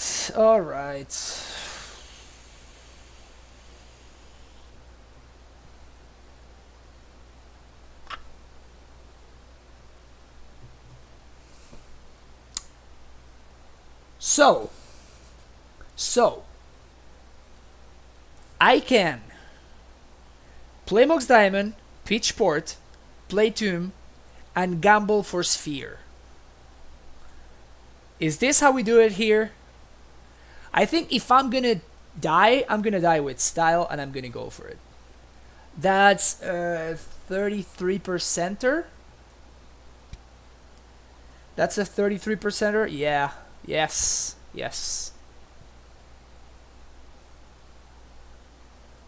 33%er.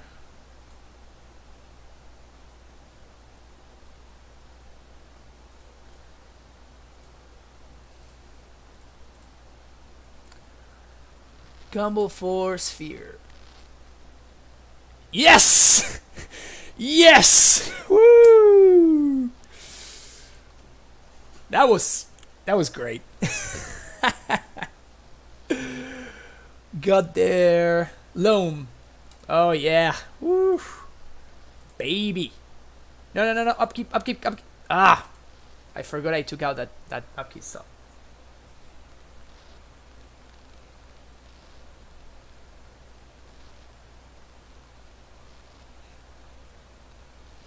Yep, I have no idea why I took out that upkeep stuff. I should have tapped my opponent land. Anyway. Wasteland. Sure.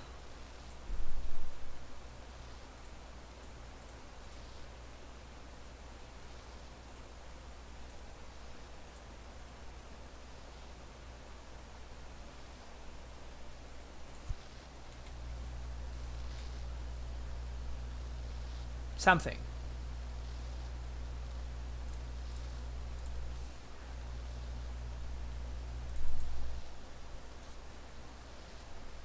Don't think I even want to play that thing.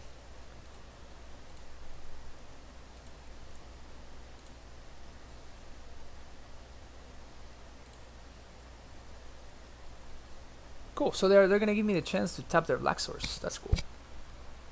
Or am I dead? Maybe I'm just dead. Feels like I'm just dead. Definitely feels like I'm just dead.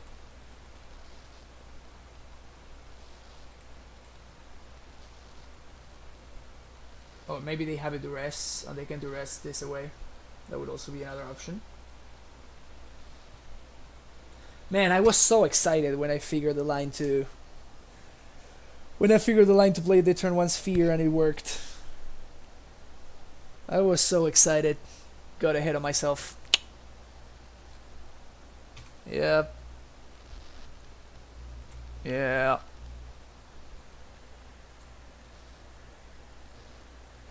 Stupid deck.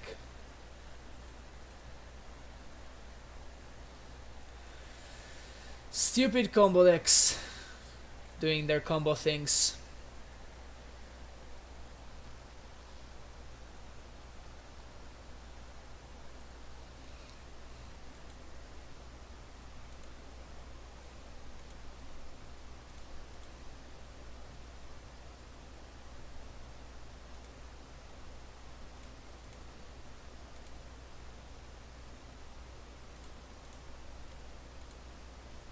I think this is actually lethal here.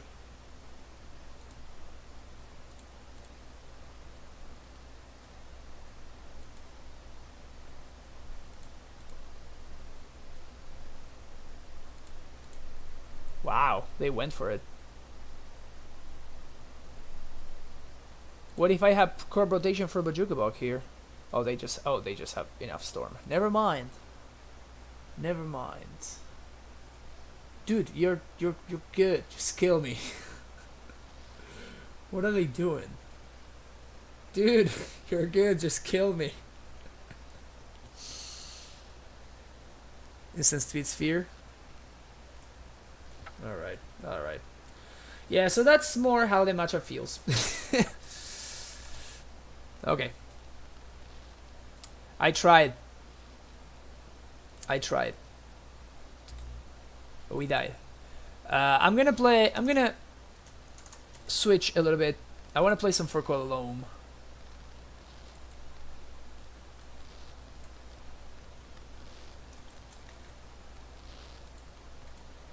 Change gears a little bit. What else do I need to change? I need to change the Stream Decker.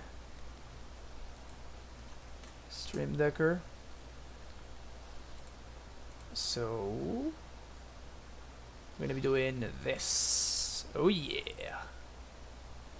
Now this is a deck. This is a deck that I enjoy quite a bit.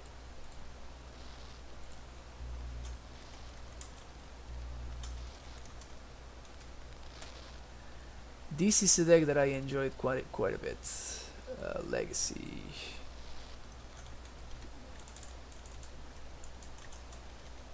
A different kind of Loam.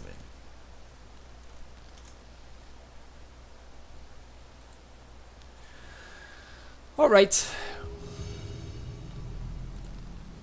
Let's try this out. Now I want to get paired against this, my Storm opponent. Yo, this sand looks alright. Sure. I want to hit some land drops.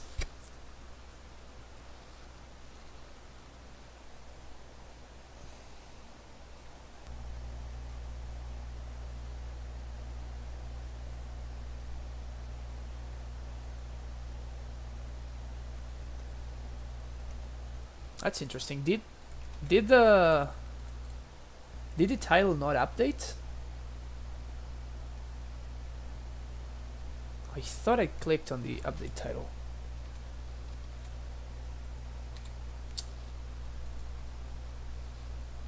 Update information, yeah.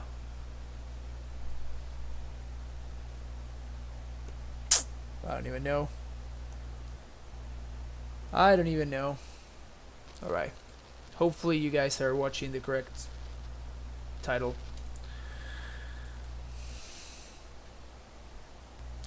If we're playing the mirror and I am just you know, running into this face first, this is gonna be really bad. But kinda is what it is. What do I want to get here? Probably want to get a black source, black green for sure, and probably not green white. No, I don't play. Yeah, Savannah, green white. There we go. No. Gonna lead on Chalice first, in order to play around potential swords to plowshares, things like that.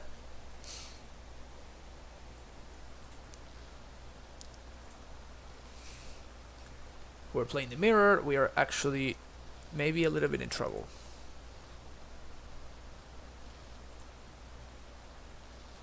We are playing the mirror. I'm really sad now.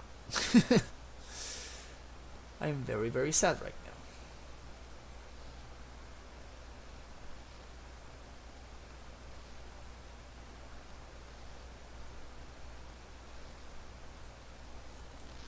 Maybe Bob survives. I doubt it. But maybe.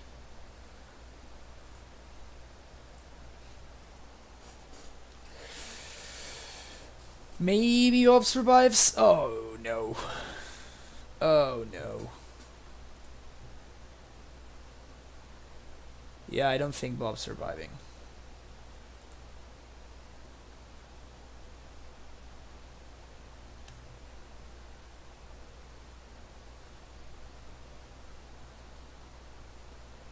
No, be fire. Shit.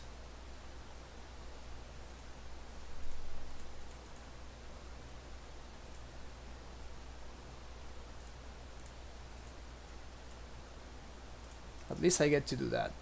That is something. My opponent has a second P fire, they kill this, and then they keep going though. So that's far from over. Yeah, in the mirror match, if you just like spend some resources to play like a Chalice on one, and I just basically wasted my turn. I just threw away my turn and I threw away a card to achieve absolutely nothing. So like doing this kind of thing in the mirror match is just a death sentence. I think I lost there. I was expecting my opponent could still be playing either Elves, and they were expecting to end of turn fetch a Dry Diver. They could either be on Elves or they could be on... yeah. Let's not keep going. It's just a waste of my time. Just a waste of time. We're a 0%er at that point. We cannot win. Swords, yes.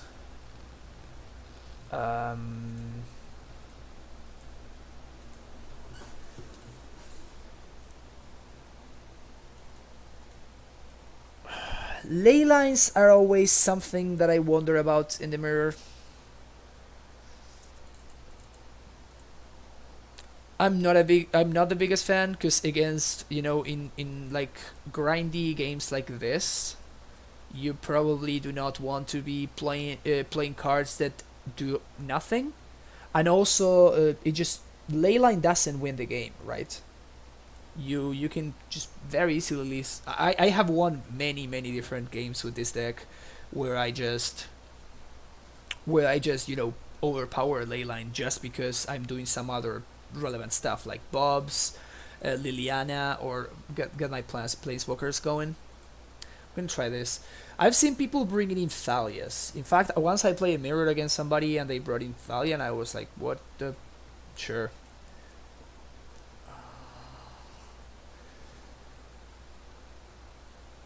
Guess this is a keep.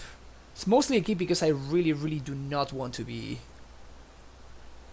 I really do not want to be mulliganing in this matchup.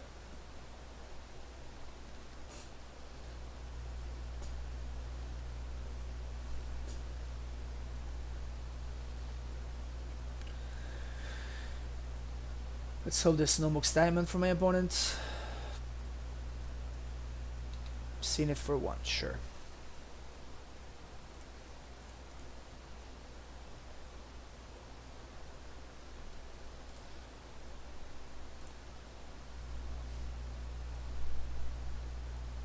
Slam this Bob. My opponent having a basic here is pretty sweet. It means that they are not going to be able to easily develop their battlefield. Because they are, you know, they only have access to green mana. They don't have double black. And if they want to deal with the Bob, they would probably need to use their full turn for that. Vindicate would probably be my single best draw here.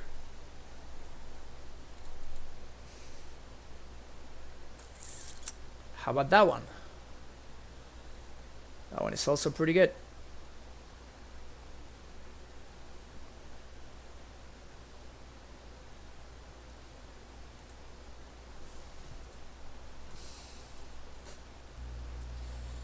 This is of course not great from a tempo perspective, but just if my opponent attacks with Knight, I'm gonna be in a lot of trouble. And I'm just trying to ride this Bob to victory. I could have deployed my own Knight there. That would have also been a fine line.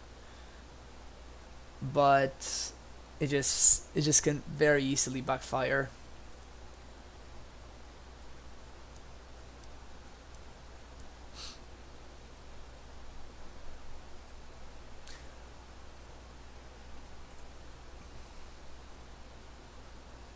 Sylvan Library is fine. I mean, it's of course excellent for them, but it's still fine.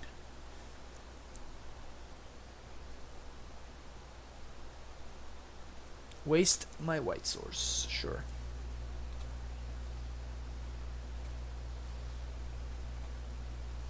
Sweet, sweet, sweet. Alright, so we're in a really good spot. Bob lived for 2 turns.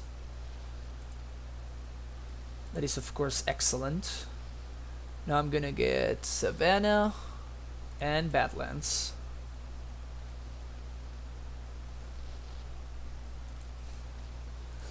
Now I can play Knight, which is gonna be pretty big.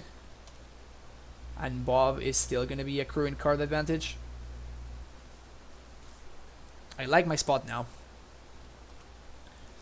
I like my spot. This library is gonna catch them up in cards quite a bit though. So they know about this grove. I need to make sure that I play that grove and not the other one. That's the one. This is the one they know about. That's kind of like the shitty part. Like this grove, it was just much cheaper than the other one. So, whoa, they drew no cards. Wow, the top of his deck must be absolutely awful. Okay, now what? Garruk? No, Vindicate the Knight. Sure, that's fine. In the meantime, Bob still drawing cards. Still drawing cards. Revealed another grove.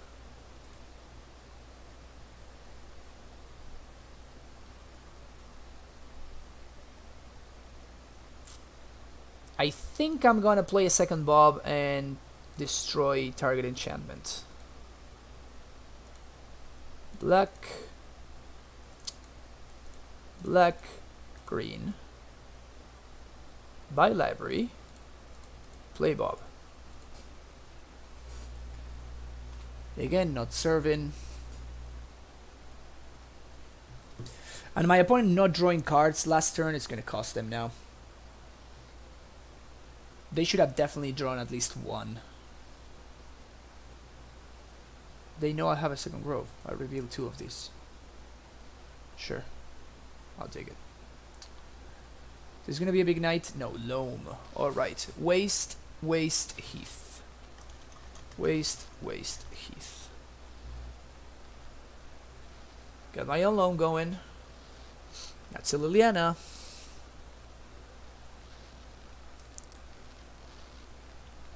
So I think I want to start getting aggressive now.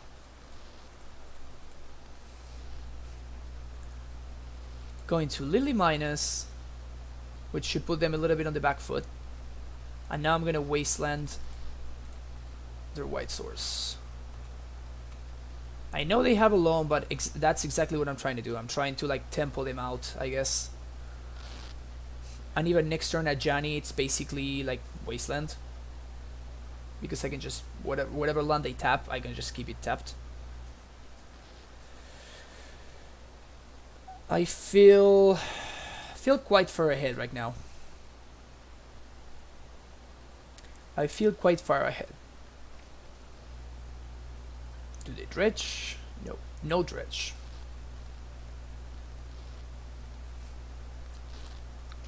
Play the Heath.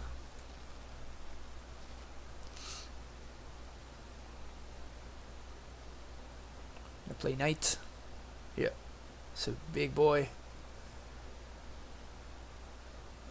Draw 1, draw 2, 3. Whew. It's gas. That's absolute gasolina. Okay, how do we do this? How do we do this?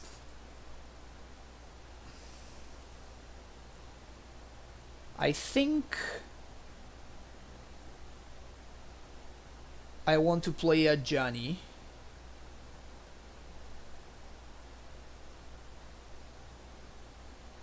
And I think I want to play Mox Diamond too. So we're gonna start on Mox Diamond. Discard. Guess they know this one. White, red, 1 and 1. Can plus on the black source. Plus 2 my opponent discards.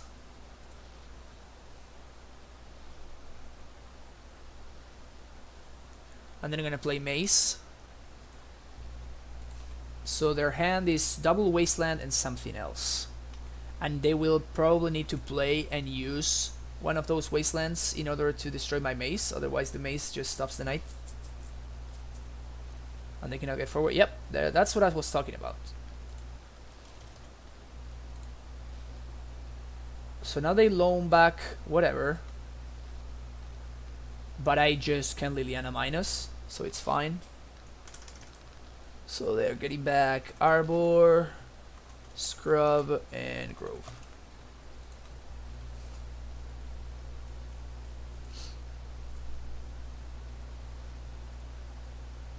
Arbor, okay.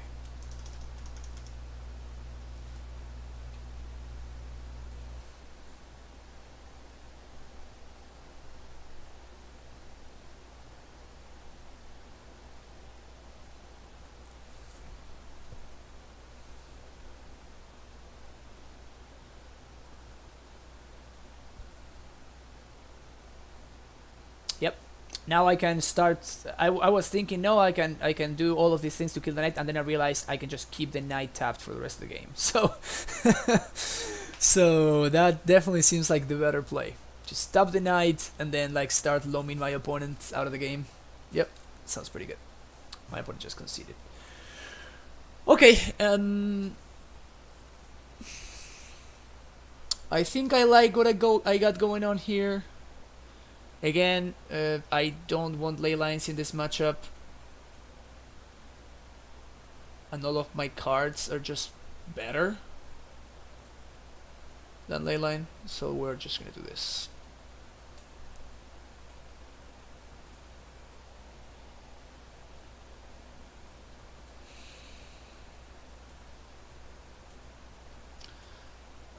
Sure. This is an okay keep. Oh, they do have the ley line. Okay.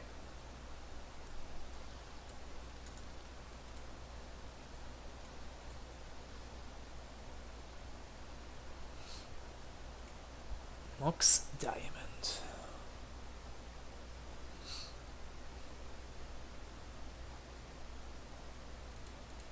I'm definitely killing Bob. First order business. And I think I'm also wastelanding my opponent. depending on what I draw here.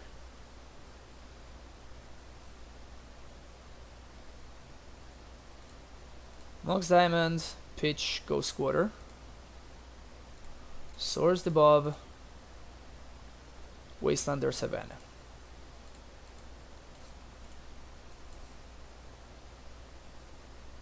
Now my opponent needs to have another land and another threat, otherwise their hand does nothing. Please don't tell me you have another Bob, because that would be absurd. Well, that's also pretty good. At this point I'm super low on mana, so I'm going to just play out my lands. Not gonna get fancy.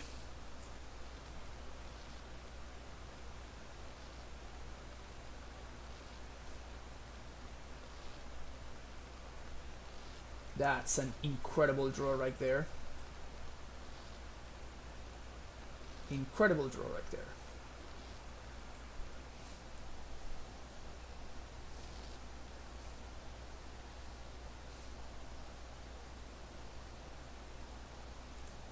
Oh yeah.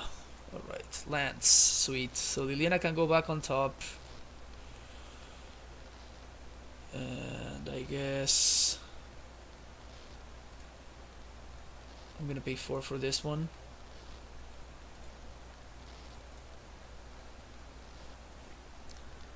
Scrubland seems like the correct pick.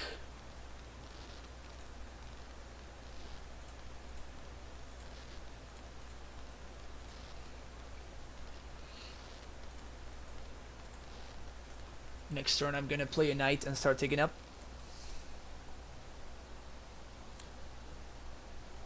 I'm just in hope my opponent doesn't draw. I mean, now they can draw a knight because they don't have any more lands. That's why I'm trying to keep them off mana.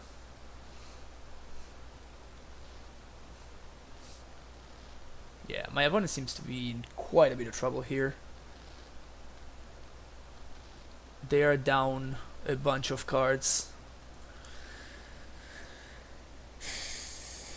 Put this on top.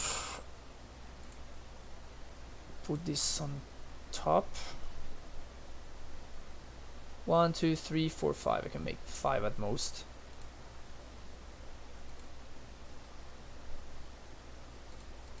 Liliana Plus. Discard Taiga. Yep, you see? Dead cards. White, green, and 1. Now this knight is gonna fetch a wasteland.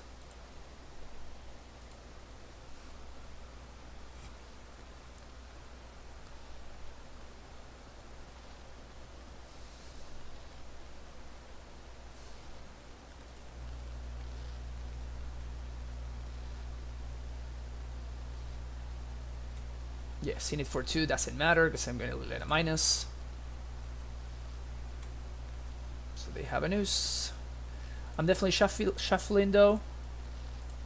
Wait, no, there's a punishing fire on top of my deck. I probably wanna draw that. Punishing Fire and Mox Diamond are my 2 cards. So I think I wanna draw P-Fire.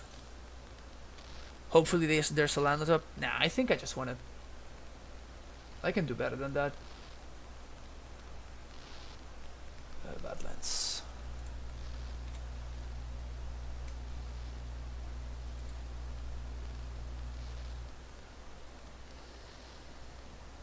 So I put this on top. Yeah, that seems pretty good. Put this on top. Pay 4. Play Wasteland. Fire the Ooze. Play a second knight. Plus Liliana. Start swinging.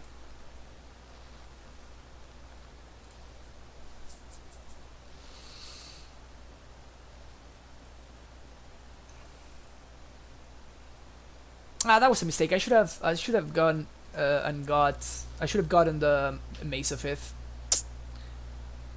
Because Mace of Ith, never mind.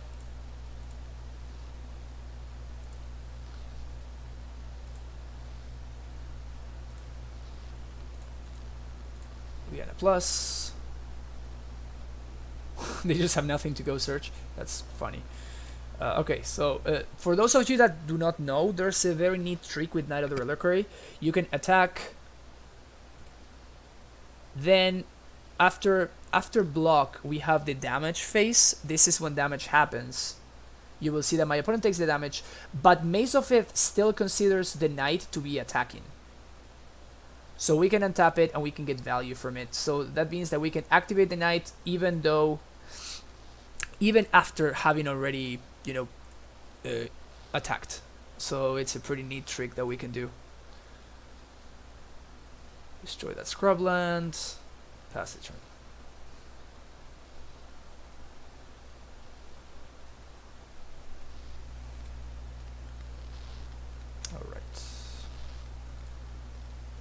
I want to shuffle the top, so that's why I'm doing this. I have another value, right? So I think it's actually pretty good value for me to go get a Windsweep Heath. That's an amazing draw. This should basically seal the game. 1, 2, 3, 4, 5. 1, 2, 3, 4, 5. Yeah, there's no need for me to pay here. Rexay just wins the game.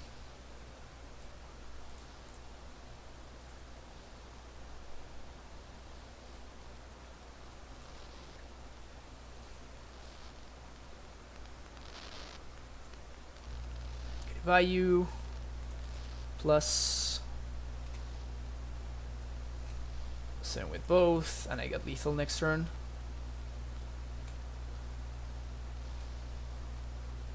And combat and tap. Suck this. Get Wasteland. Wasteland EU. Game over.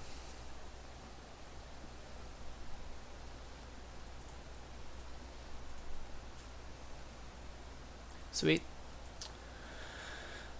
So that was an interesting way to start with the mirror match. And you can see, right? You see exactly what I was saying about me not wanting to bring a card like Leyline in the mirror. It looks and it feels like it should be good, but I don't think it's simply good enough.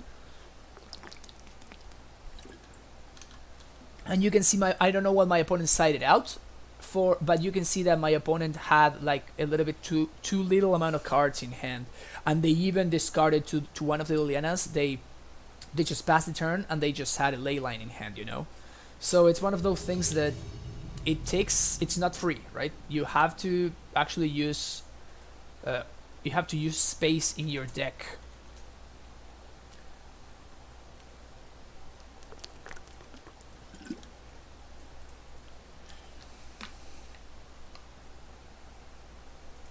It's a weird hand. I think it's a keep, but I would definitely like to have some more action.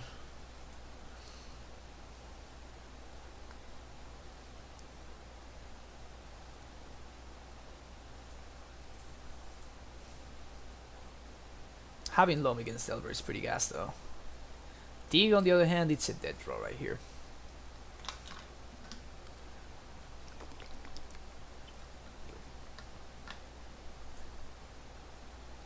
They always flip the Elver right away. Feels bad, man. Feels bad, man. The good thing is they cannot, unless they waste me, they cannot stop this decay.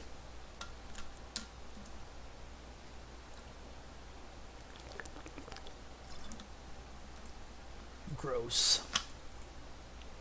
Absolutely gross.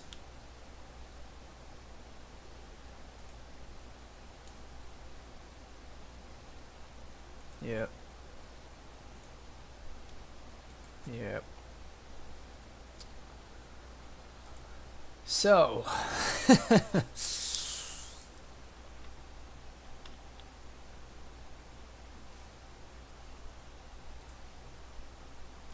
I guess maybe I should have. Alternatively, I could have stopped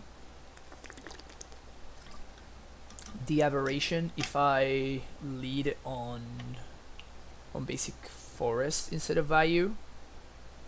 which of course doesn't allow me to cycle, but it might just overall be a better play. Take 4. Black source. It's not a black source. At this point I think I need to mace. I know my opponent has a ace, so this Loam is not resolving this turn. And this makes the clock much smaller. So I can do that. At least no true nemesis. That's amazing for me. That's absolutely amazing for me. I'm going to attempt to Loam here, kind of like to bait that daze. Maybe my opponent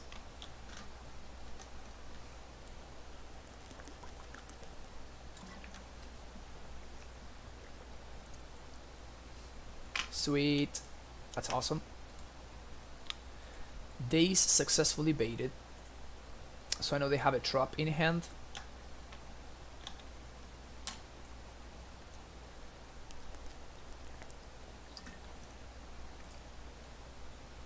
Bolt me. Rainstorm, right. It's getting dangerous.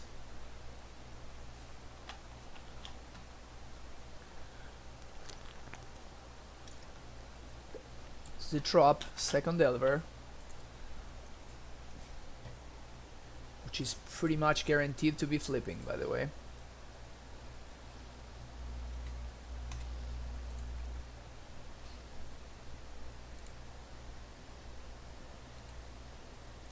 Two, 3, 4, 5. So if this Delver is flipping, that means I'm taking at least 1, 2, 3.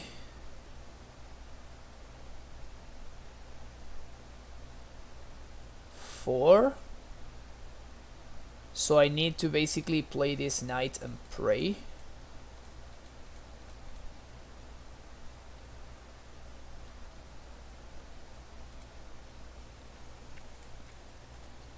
I can kill the Delver next turn, but not this turn. Force of will. Okay. Mace one of them. Okay. Down to 2.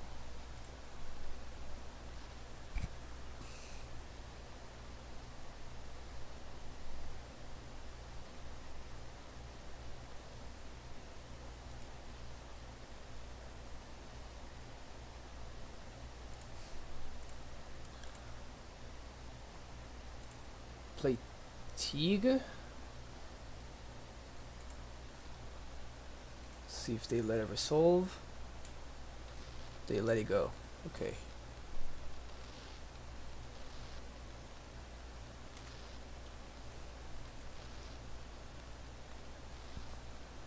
So this Teague is a champ blocker more than anything else.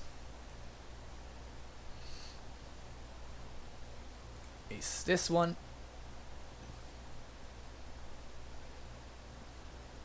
Decay this one. Black, green.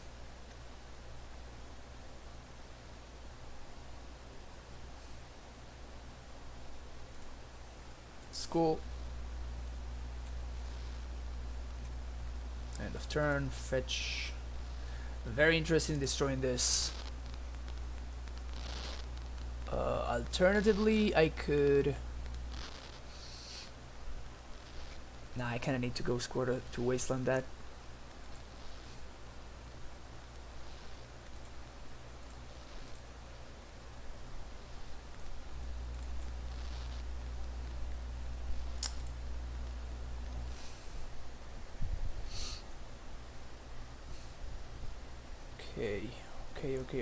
Okay.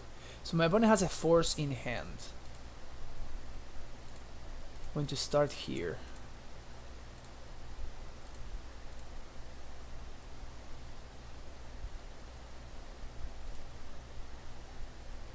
Spell snare. Okay.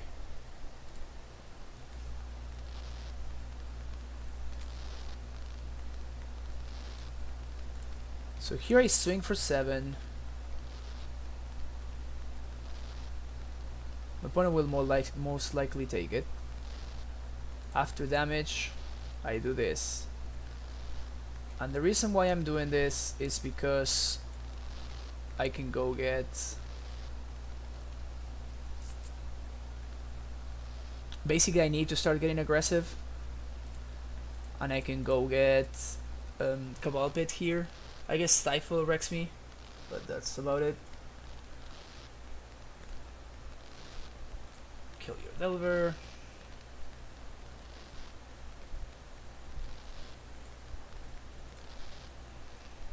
Now my opponent cannot force anymore. I just noticed that. Cancel. So I can get Bayou here.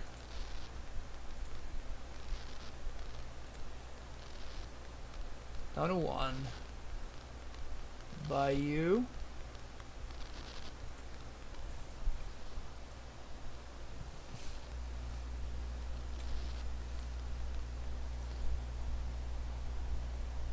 Aaron W. Kent. Sorry, I was so focused on the game I totally didn't see in which point you made that comment. So damage, mace, sweet, black, 1. Minus.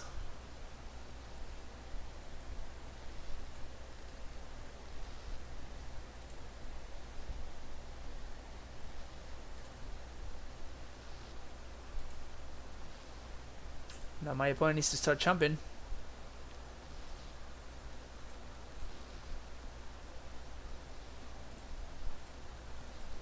Return P fire. This knight is very lethal anyway. And what do I get here?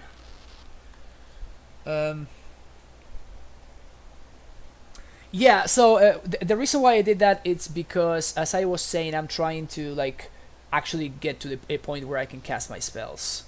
If I play Maze, that's basically like skimping on another land drop, and if my opponent wastelands my Maze, then I am just dead. Just dead in the water. What are we gonna get here? I guess I get Wasteland.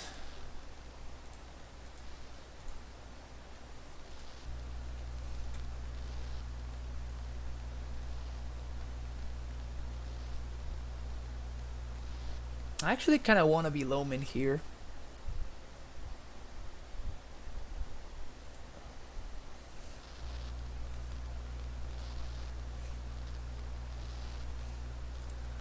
So now it's gonna jump.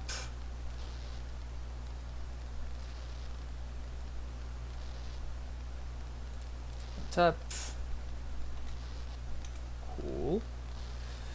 Loam back, Wasteland, Cabal Pit, and Baron Moor, I guess. Green and 1.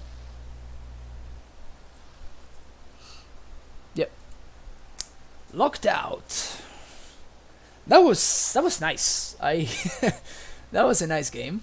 I enjoyed that quite a bit. Mace, as you guys can see, like Mace Knight, it's a sick combo. That's like one of my favorite. That's probably like my favorite combo in the whole deck. It's so sweet.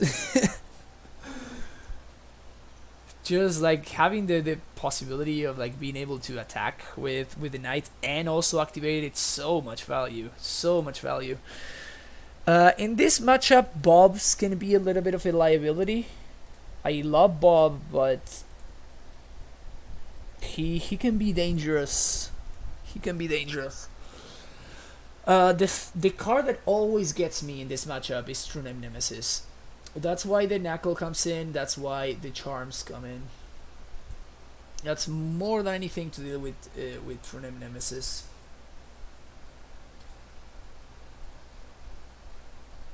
One more card.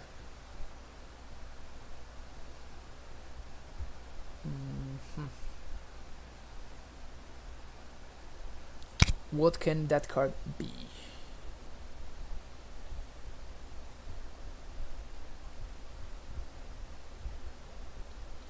Maybe library. Leyline again. It's a card that can be very good, but I just don't think it's worth it. The risk is just too much.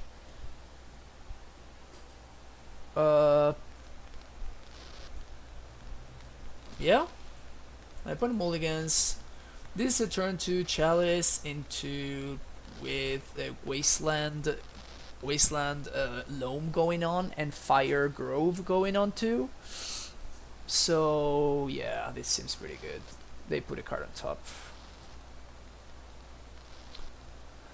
Gonna lead on Wasteland so my opponent cannot effectively Wasteland me.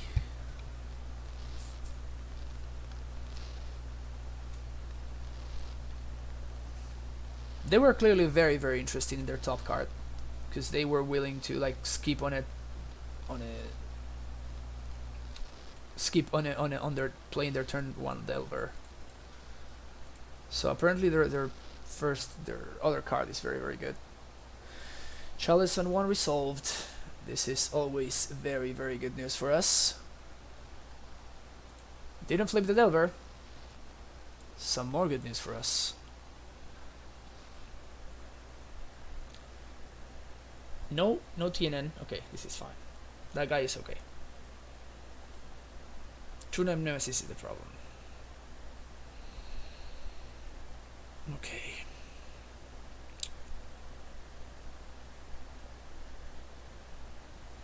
So now I think... Wow, this is very interesting. I just realized this. We can Punishing Fire the Goyf,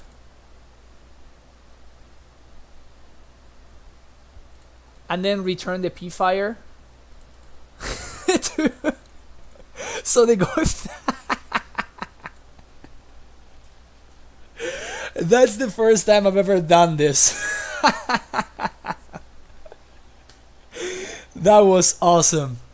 Deal 2 damage to your Goyf, then go ahead and return the P-Fire to the so it dies to like damage based effects. That was sweet. That was absolutely awesome. I'm very happy that happened. Mongoose is their very last card. 1, 2, 3, 4, 5. So I was thinking about going all in on wastelanding them, but actually that has a cost now because it will give them threshold. I definitely want to kill the Delver. And honestly, it might be good enough for me to go for it. To just like destroy their Volk. Give them threshold so I guess I can take 3 for a while. Alternatively, I can play the Dryad Arbor and pass the turn. I really want to wasteland them though.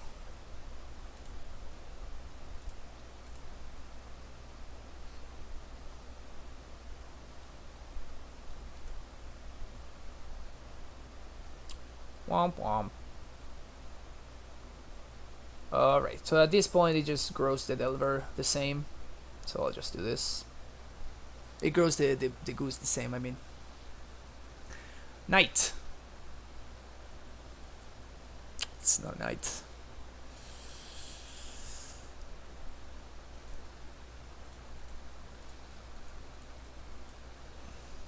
The good thing is I have time.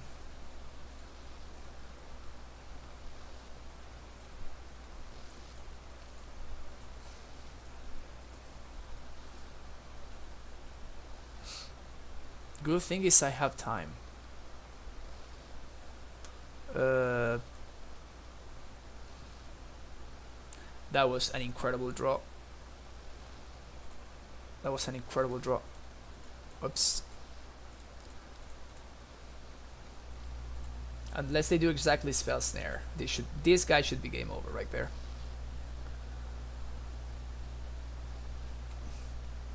This is the last attack they get in. And then the ooze just grows out of control. Yeah, this is over.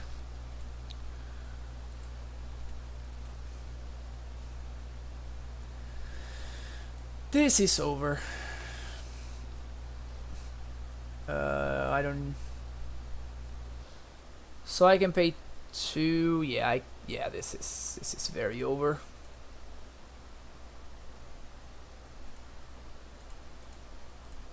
Green and 1. Destroy my opponent's last land. Eat the Delver.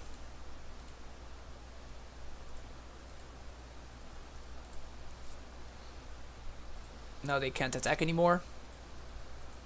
Delver can get in 1 hit, but then I just fire it down. Not even 1 hit, yeah. Ooze was the absolute best draw there. Ooze was just nuts. Sure. Even more gas. I think I'm in a spot where there's no real need for me to like get hasty.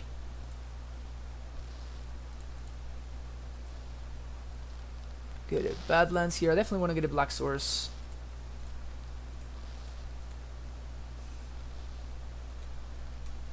And I don't want. Oh, no, that was a mistake. I should have definitely kind of like baited my opponent into showing me the top card of their deck. At this point, I'm going to start playing around Surgical, mostly because I can. Let's start here.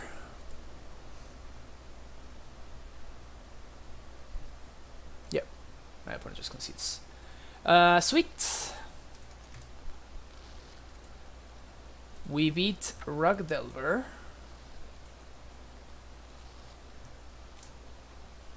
We're currently 2-0.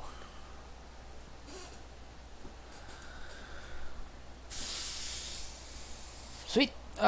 So I wanted to thank you everybody that's watching right now. Thanks for checking out the stream. My name is Francisco. Here on this channel, I mostly play Legacy and Modern. Those are the two formats that you're gonna be see here a lot. And Legacy, I like doing things like this.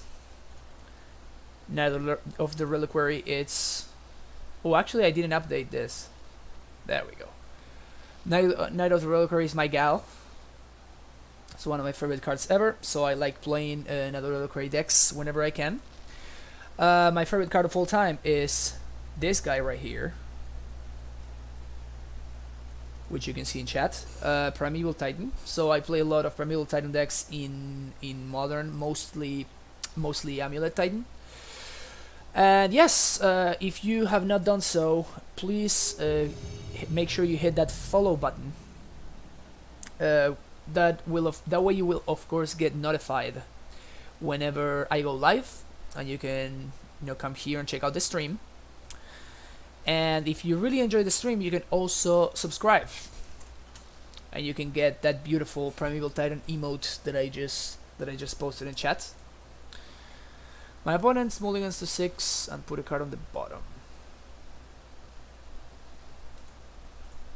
I'm gonna play a Taiga on pass the turn.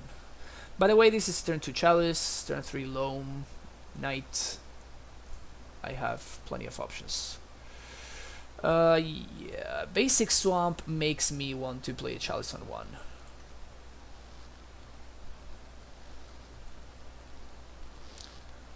Let's see what else my opponent does. Bug. Playing against Bug Control.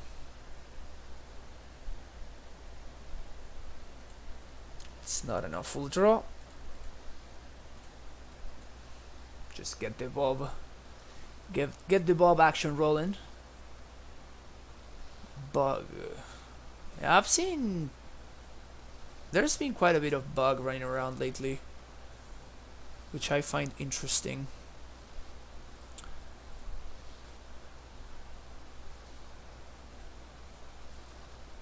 Loam here, get the Loam engine going. And I think that it's worth it for me to just play a land there. Because I can slam Liliana next turn. And start going to town. We're definitely Loaming here. If we find a wasteland, we just win. No wasteland, no such luck. But we still drew some pretty sweet stuff. Just gonna get a black-white, and we're gonna play Liliana. We're gonna start going to town.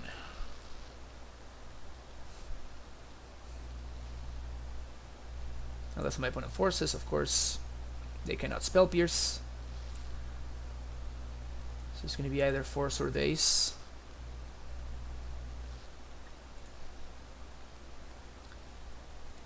No more clock for my opponent. Turn a nemesis. No, Leovold. Leovold is fine. It's not bad. That is not bad. I would really like to find a wasteland here, though.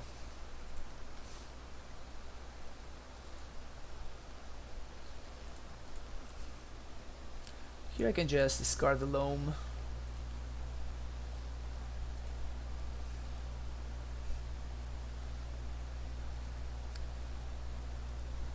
What? Holy crap. I was definitely not expecting that one. This one is definitely getting forced. Force, Peachy Force. I just realized I tapped wrong. And now I cannot play my second Liliana. That's okay though. My opponent will definitely attack Liliana here. That is... Oops.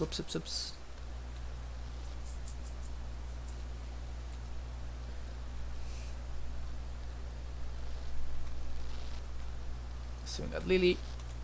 Lily down. B-Fire. Kill the Strix.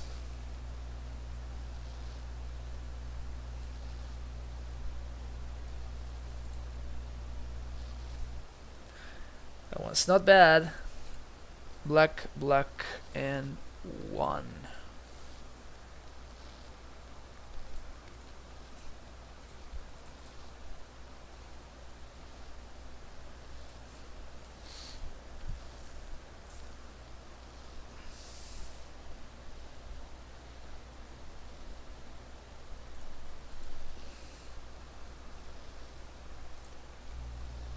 Well, I definitely don't... I'm not going to be playing a Chalice, because my opponent's also playing Chalice over there. Mox Diamond. So they're playing like Bug something? Are they playing Loam too? So that would make things very interesting. Last Hope. Gross. If they mine us though, get back what? Leovold? Yeah, Leo. Leo's in their hand. Loam gets Waste and Delta. And I get P-Fire and kill Liliana. And now we start Loaming. Wow, I'm just never find the land with this Loam. So this is green and 1. Play my land. Fetch. Bayou, I guess. Zenith for 3. Get a knight.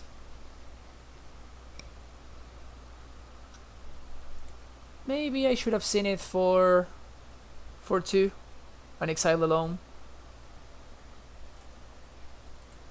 Maybe that's better. So they have Leo Waste Delta. They discard the Wasteland. I assume they're gonna Loam though. No Loam.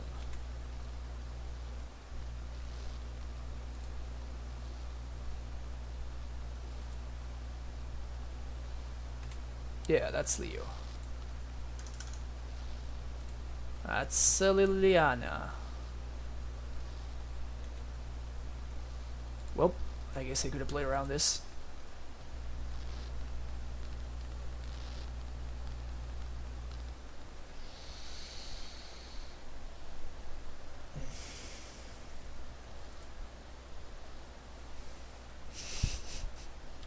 Where are my wastelands? So we start here for sure.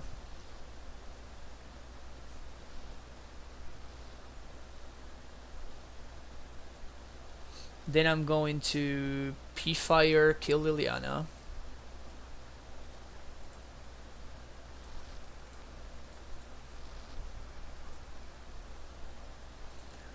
And then loan back a bunch of lands.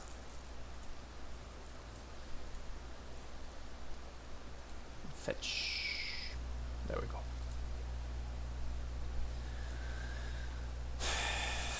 Okay. I think we are not in an awful spot. They are playing Barrymore too. Now they did Loam.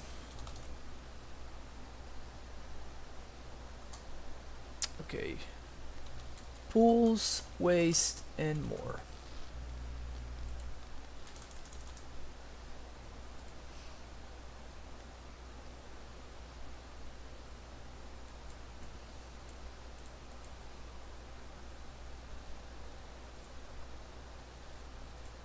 That resolves. Also, my opponent has much nicer wastelands than I do.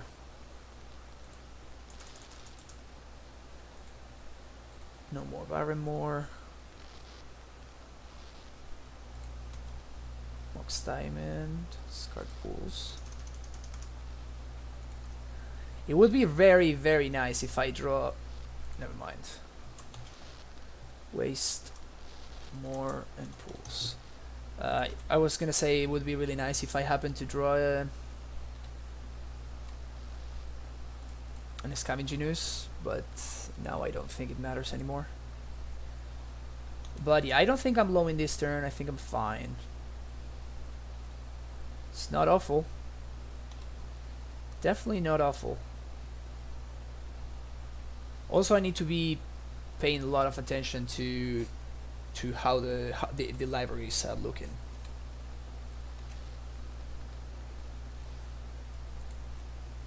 Because this game might very much come down to decking.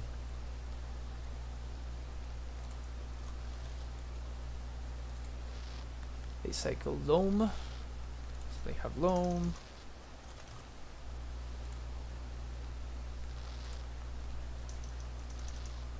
Waste.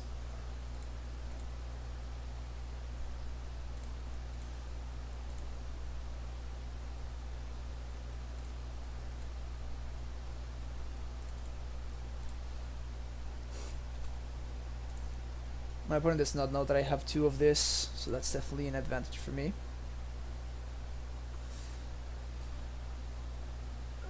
Fetid pools. They don't have them more either. Just have the Loam. Man, this is kind of like the thing that I really hate about the whole like Loam thing when I play against my opponents. It's just such a pain to keep track of what they have. Waste more.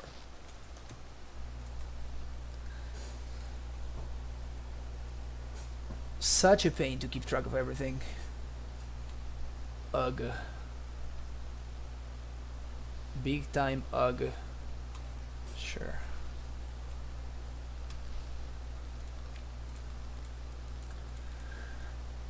Okay, this time I do need to Loam. Get back both groves and the ghost quarter, I guess.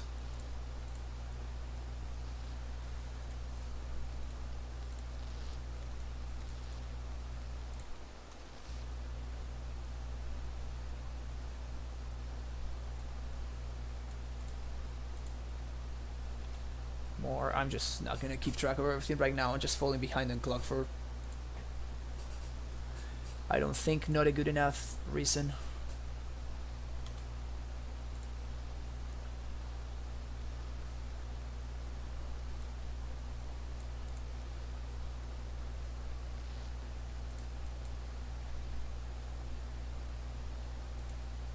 Get back one, get back the other one. I bin my use. Crap. Chalice on 2. Sure.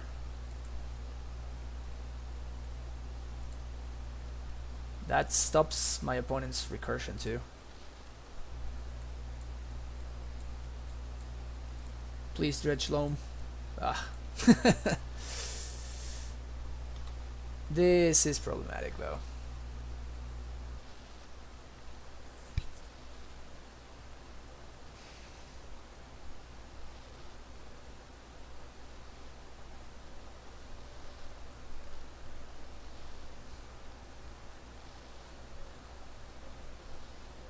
Wow, that's a lot of Leovolds. I'm gonna play Fetchland here in case my opponent pluses and leaves the card on top.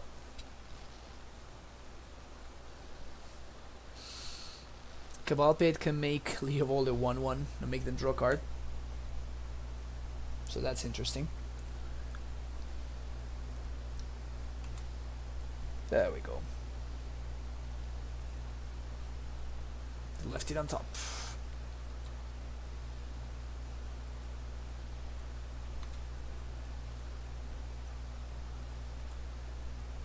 Alright, Chalices are gonna be coming out so quickly. So quickly.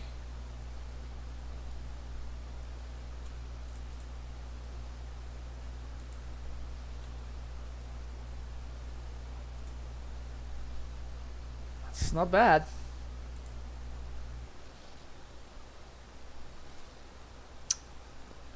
So I can either decay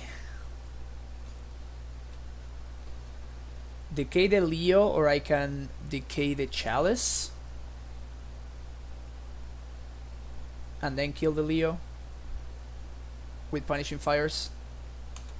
I think I am so desperately far behind that I will need to kill the Chalice and then get to work on the Leo.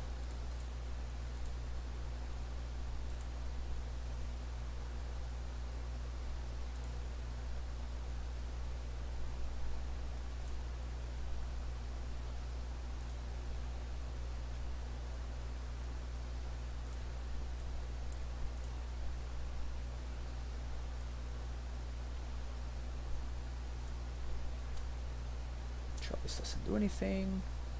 Boom. Fire you. This feels very, very bad.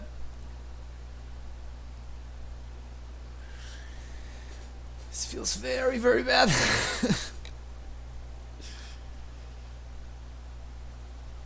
This feels very, very, very bad. My opponent only used 2 of their chalices.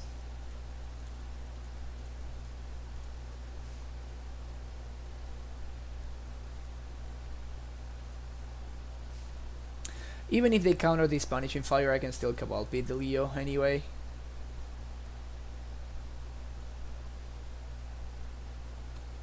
I guess the bad part about it is that that costs me.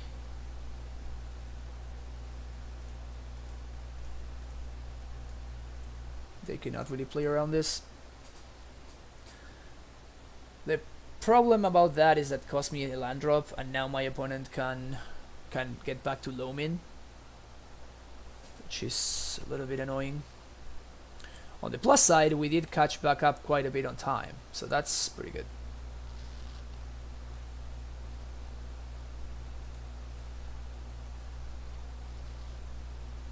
You've got to be kidding me. 3 Leobolds? Holy crap.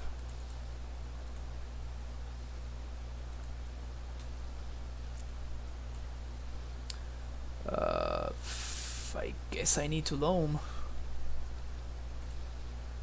Waste, Cabal Pit, Grove. Green and colorless. Yeah, at this point, of course, I'm not wastelanding my opponent out of the game, so.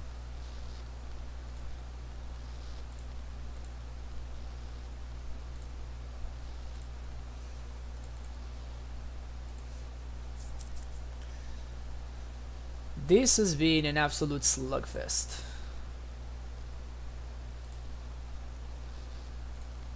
No, no, no, no. Damn it. Made a mistake there.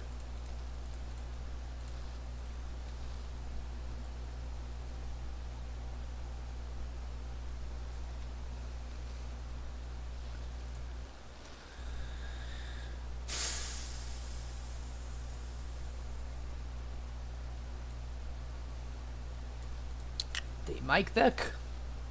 They mic deck.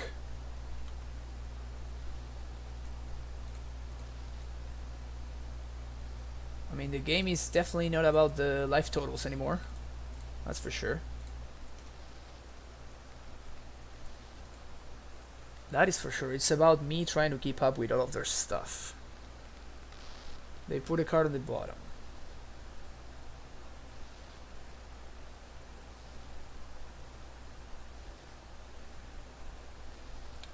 Since they put a card on the bottom and I do not need to dredge on this turn, I think it might be a good idea for me to not dredge this turn. I still have 2 knights. Loam, waste, thicket.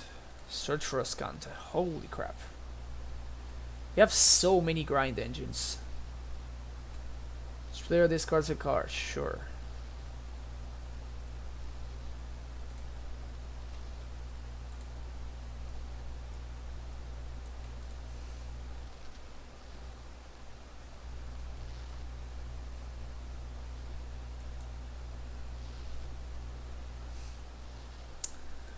Great draws, great draws.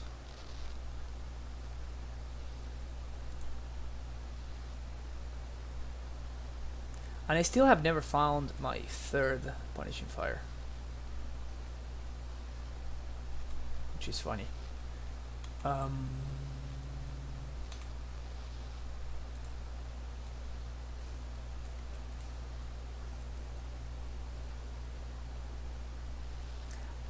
I really like what my opponent has going on over there.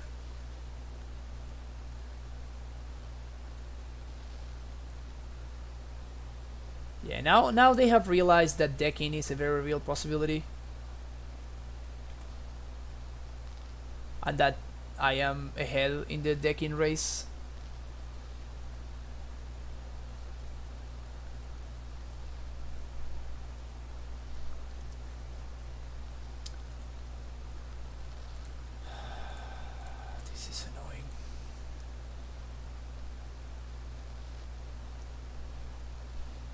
They should wasteland me right now, yeah. Yeah, my opponent is really good.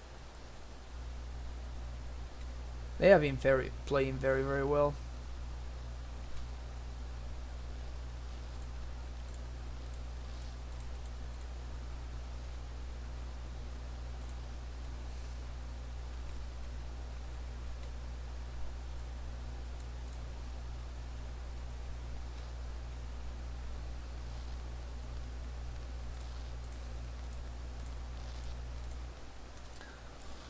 So I have Vindicate is gone. I have 2 decays remaining.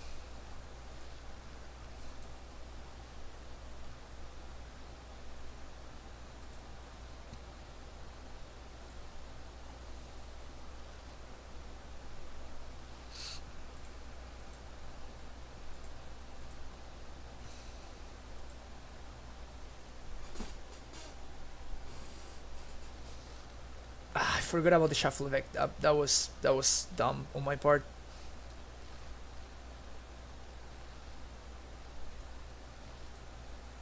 Even Ghost Quarter is a really bad shuffle effect.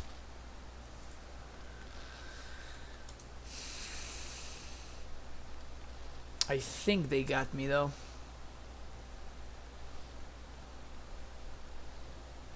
I think they got me.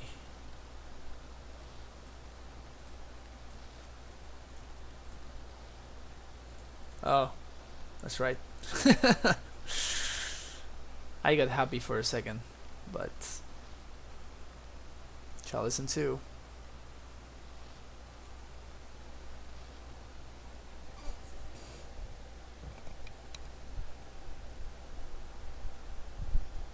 My opponent's deck is really, really sweet.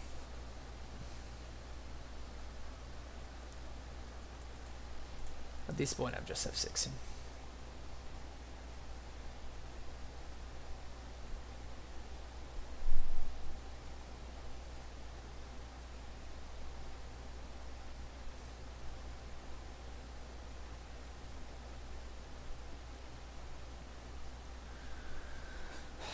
Going for Lily ult is... Maybe they have a second Lily. I assume they have a second Lily. I'm gonna choose this one to sacrifice.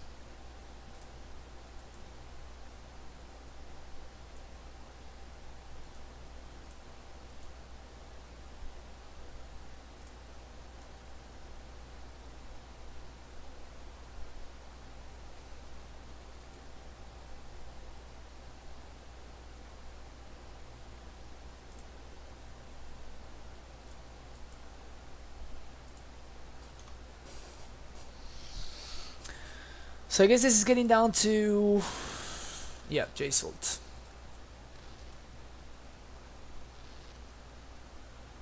So I'm just gonna deck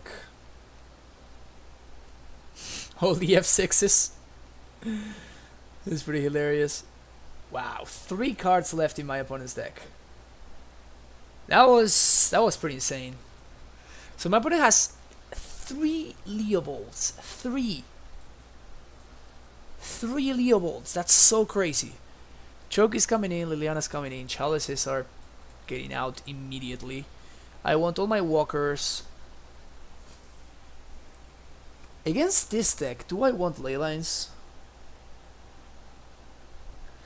Yeah, we were definitely not ahead in that game, Nikos. That was that was not a thing that was going on.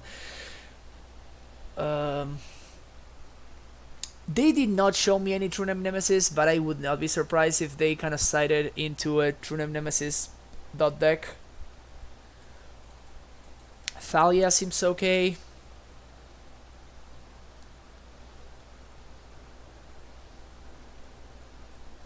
Rex Sage. Or should I go for the Leyline plan? I'm definitely expecting ley lines from them, that's for sure. So I probably should bring in Golgari Charms.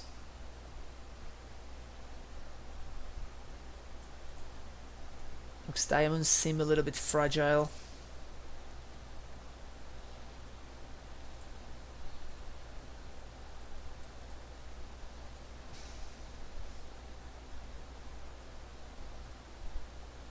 I wonder if this is like one of the matchups where my opponent is kind of forced to leave Chalices in, because Chalice on 2 is just like one of the few ways that they can stop this.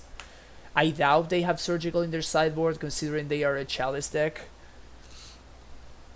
So we are advantaged. We have some virtual card advantage there. Teagues, it seems actually really good with all the forces and the Jaces and stuff like that. I think I'm gonna go with this and see how it goes.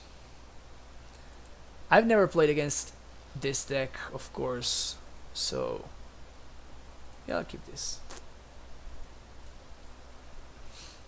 Bleed on Wasteland, pass it turn. Turn to Sylvan Library in the Grandy matchups is usually very, very good. You wanna waste me? No? Alright. I guess they do want to waste me. Vindicate might come in handy down the line.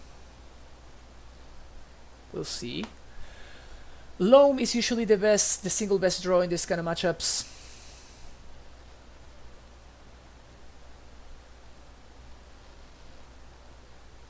Loam is usually hands down the best card in the deck. Surgical Wasteland. Sure. So I guess they are playing Surgical. Good to know. Good to know.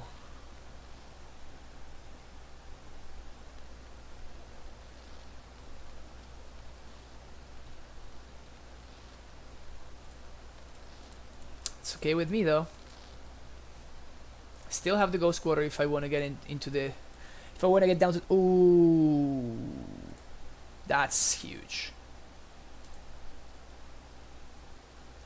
That is huge. I think I'm gonna pay 4 here. Oh, you can't undo this? Okay, I only want to pay 4.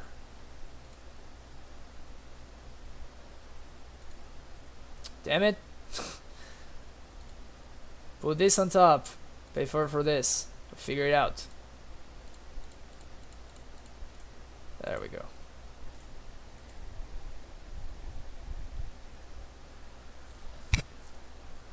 So now they have a question to ask themselves. Decay the Knights or Decay the Library? They do not know about this abrupt decay.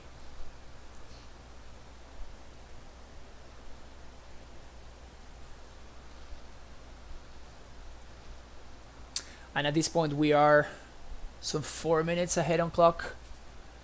Seems pretty good. Decay the Knight. No, Decay the Library. Very interesting.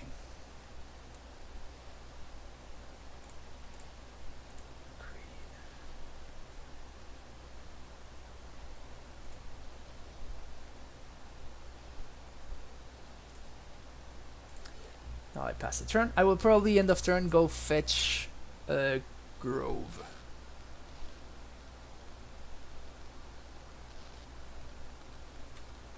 Grove thing seems like one. Oh, damn it.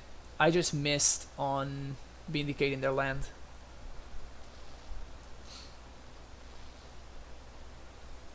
I just missed out on vindicating the land. Maybe the vindicating the land would have been better than this.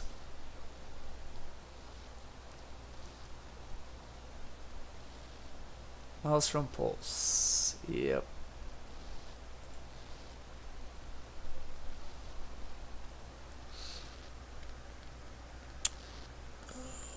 Get the Grove going.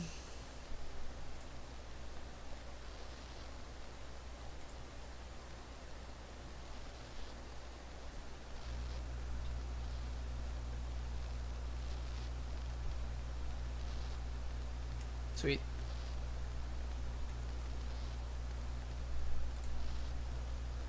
It's a pretty good draw. And this is probably better than Vindicated their land. Is it though? I think destroying their green source is very, very strong here. I'm gonna go for this instead. Of course I'm destroying the green source because that's their... so that way they cannot loam. Never mind. They just drew every single land they could have needed in a row. Making me look like a fool. Making me look like a fool.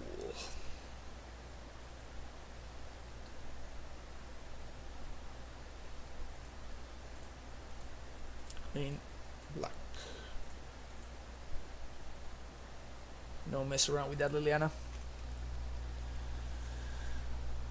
Guess we can protect Teague too. Or if my opponent plays a Leovold, I can just bounce it. They found the Loam. Fuck me.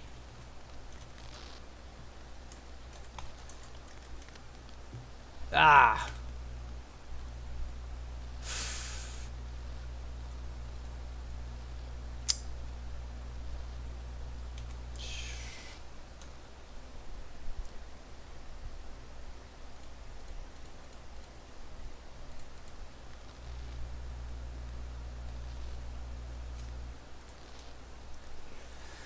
Ah, never lucky. Never lucky.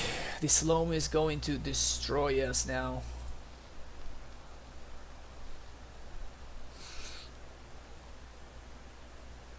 Strix is fine.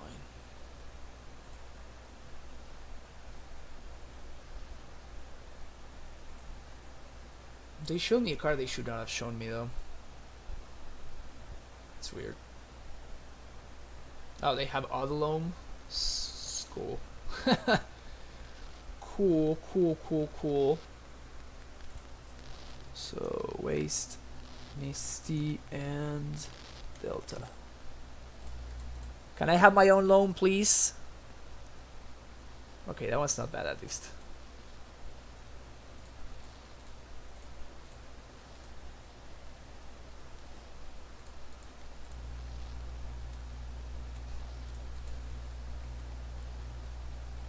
Alright, maybe we can get there. Thanks to Liliana. And Bob, I guess. They have not answered the Bob yet. We really need to answer this Bob. Waste on the Grove, it's fine. I mean, it's not fine, but I can't do anything about it. So, minus waste. Still have a pulse going on.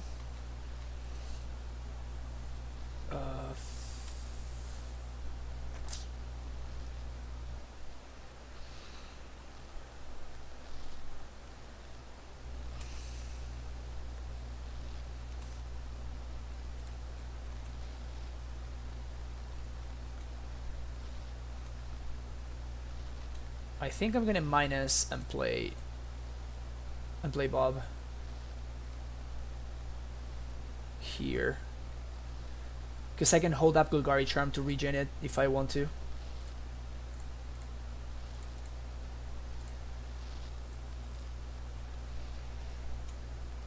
Oh, this game's been pretty intense. Punishing Fire, Surgical. Sure, that's fine. Taking the fire from my hand kind of sucks, but well, my opponent has Verdant, Bayou, Misty, and Delta in hand, and one unknown, two unknowns. Cycle's Thicket. Still no Dredge Loam. Liliana of the Veil. Yeah, that's fine. If they minus, I'm gonna go get Dry Diver.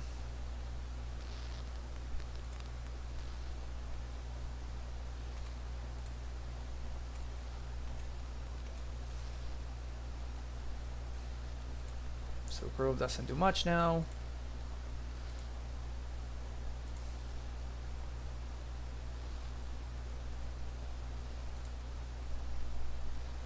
Actually, at this point, I think we just go at them.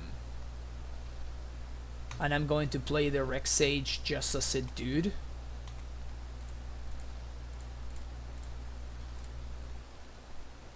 Just a stupid 2-1. If my opponent's only one of their 2 unknown cards is a Deluge, then they got me. Nice. We got there. Okay. Anything I might want to change? The only thing I would like to change is I would like to draw my Loams. Setting up my Chalices still seems correct. It does look like my opponent sighted out their Chalices as well.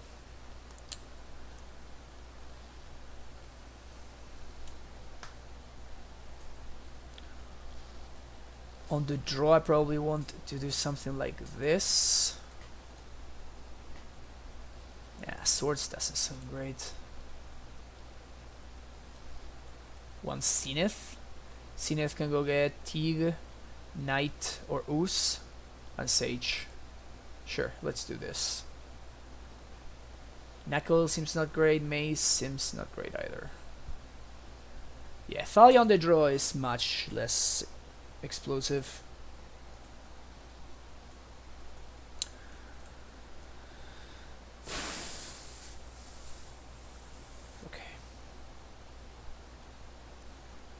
My opponent has Wasteland and Loam going on again. I'm gonna be very, very sad.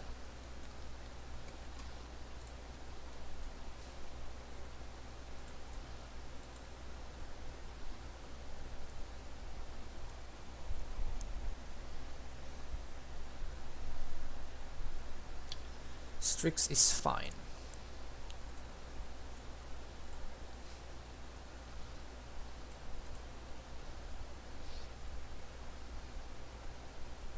Wasteland sucks.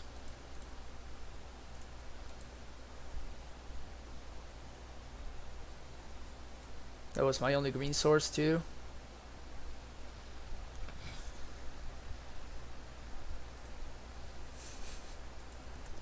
I can literally not cast a card in my hand.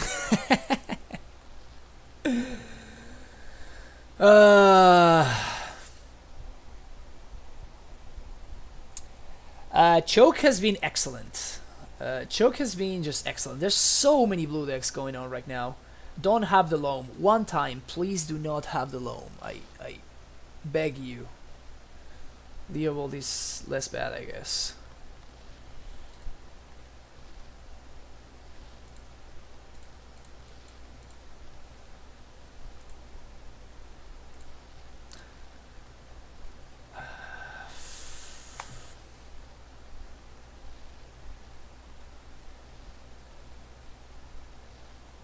I mean, I guess I knight here, right? I could choke. I guess I can make them use a removal spell on this choke. Seems okay. If they have another Wasteland though, I mean, yeah. Wow, they always have the Loam. So frustrating. Ugh, they always have the stupid Loam.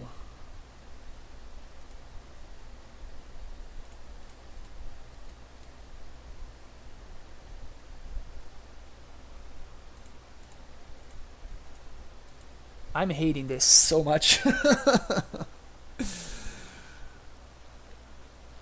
Every single game, even when we won, it has felt that we are playing like our deck is super clunky and my opponent's deck like runs like $1,000,000.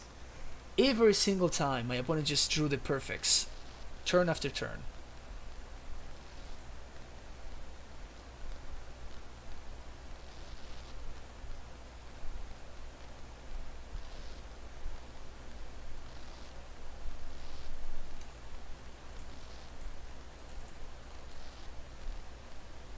Can we cast one line from the Loam, please?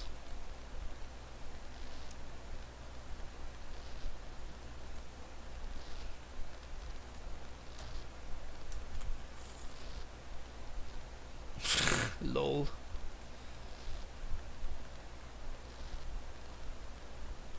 Green source. It's a green source. Something.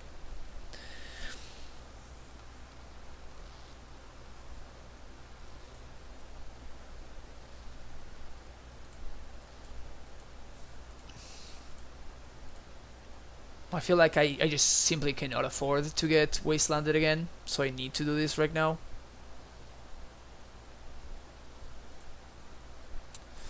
And now this is 100% my mistake. I should have definitely have one grove and one dry arbor. This is simply my opponent getting me real good. I'm just tilted and I'm just playing suboptimally because I should have definitely you know, not put all my answers into a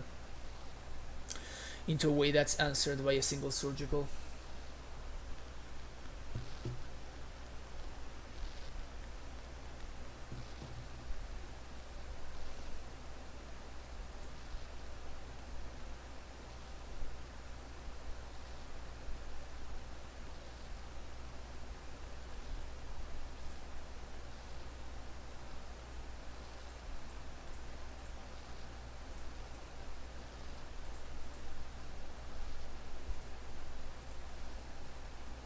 I could bounce the Leo, but I think it's better for me to just kill it. Just getting me a little bit too much. Decay the choke.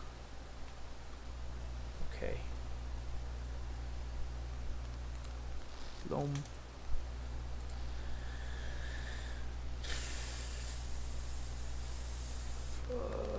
Waste. Thicket and waste.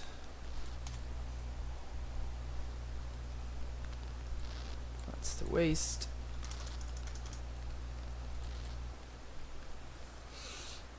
Gonna get on Bayou here.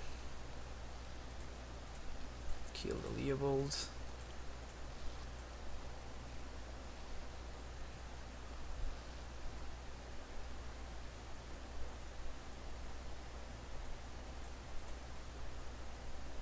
Scar Dried Arbor.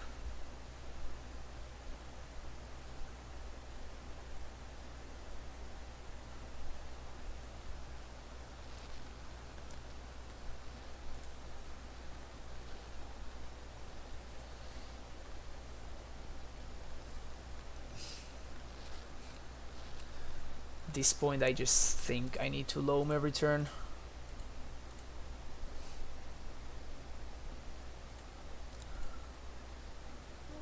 Scrubland and Wasteland, I guess.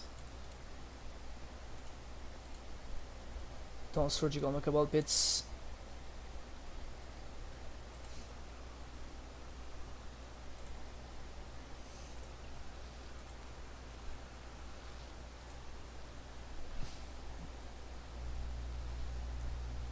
Ugh.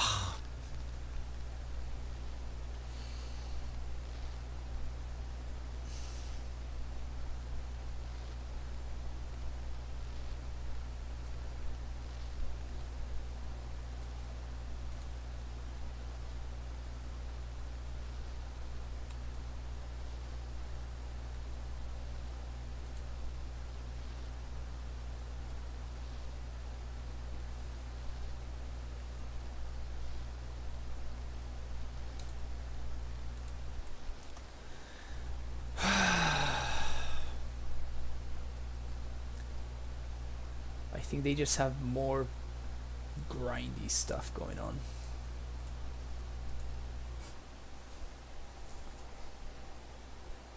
Very, very dead. It was a very, very interesting game.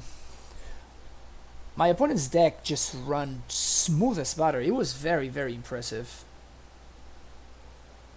It was very, very impressive. Like, what my opponent's deck was doing was super smooth. Maybe they broke it. Maybe they broke it over there.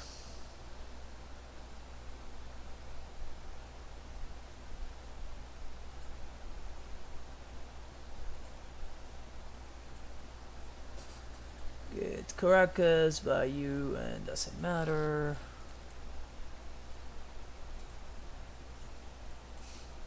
This is just delaying the unavoidable at this point. This is definitely not a winnable game.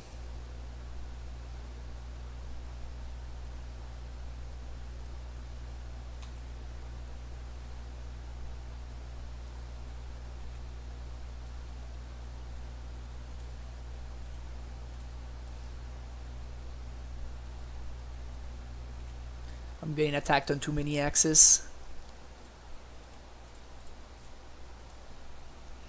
And my opponent's also really good. They played every game we played was like spot on. I didn't see them make a single mistake. Seems like my opponent's really good at Legacy.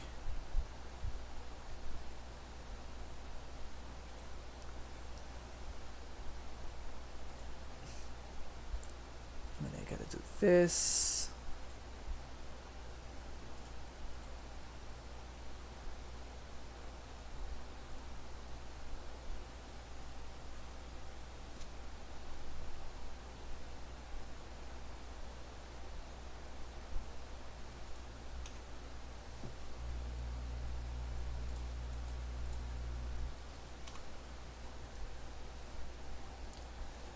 Yeah, this is also a pretty good Liliana ultimate. They have a Wasteland in hand, And now this basically locks me out with no permanence. That was beautifully played by my opponents. Mad respect. Mad respect.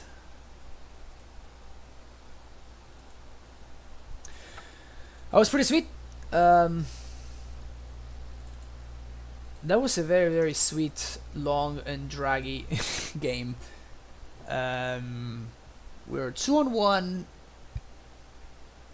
and yeah, I think we're gonna finish this league, and that's gonna be it for me.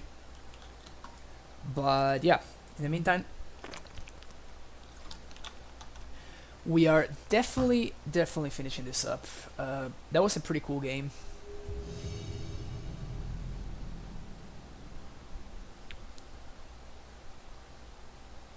Come back.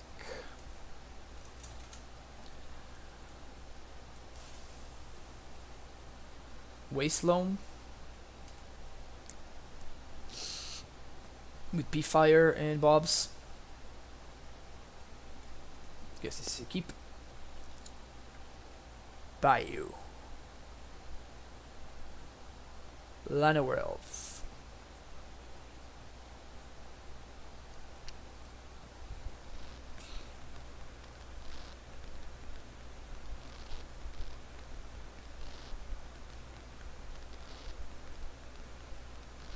I think we're gonna play Badlands and cycle.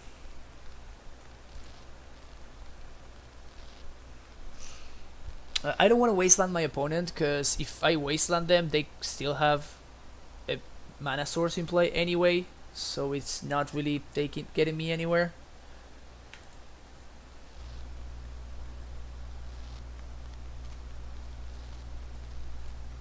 No place.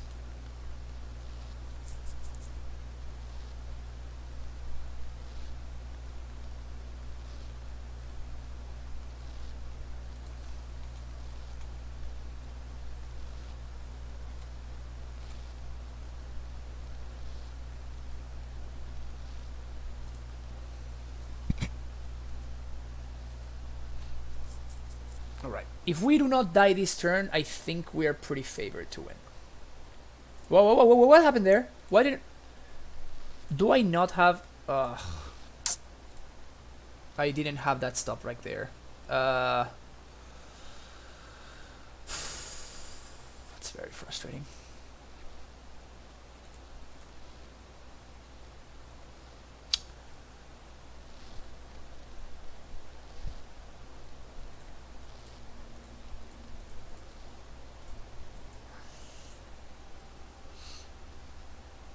Actually, at this point, I should have held back and I should have killed the Nettle Sentinel. That's actually netted me more mana at this point.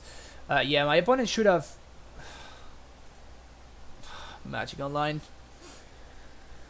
For whatever reason, there was no stop in my end step, so for whatever reason, I did not regain priority, even though I should have. What that made is, basically, I was not able to kill the elf before my opponent untapped, like I was going to, obviously. So yeah, we might die because of model things. Very unfortunate. I hate it when that happens.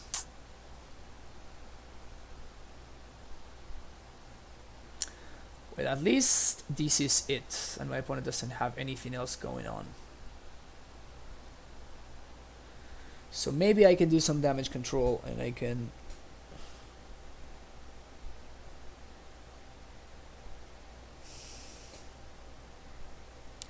So I guess I wasteland the Cradle, and I kill the Feedhorn Elves with my decay.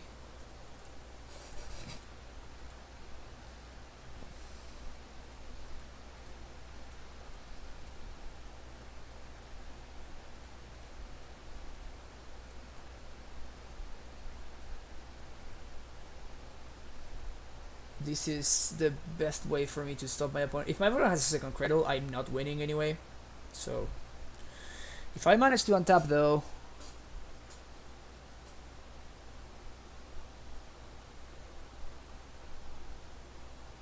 Okay.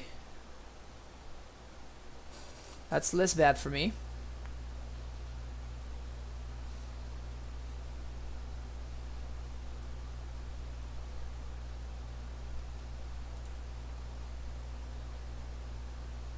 Another sentinel is fine.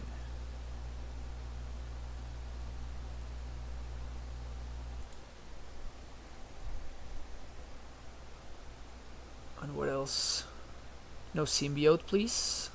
Alright, that one is also okay. At this point, Chalice, I don't think it's gonna do much. So at this point, I'm gonna try to like kill as many dudes as it's humanly possible.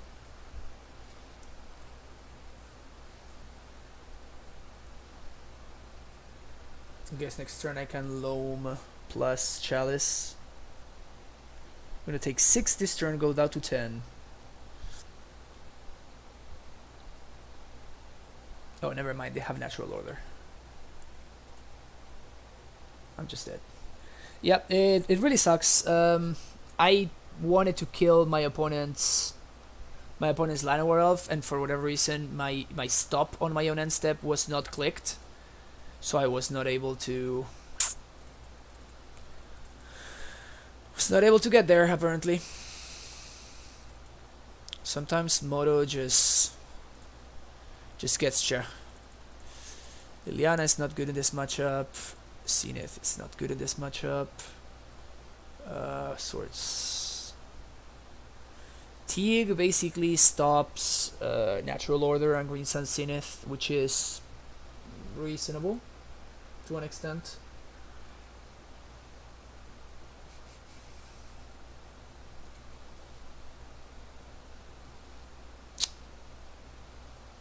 Seems very, very slow. Yeah, I think I'm gonna go with this. Nako basically blanks a Gaia's Cradle. That's Tabernacle's function.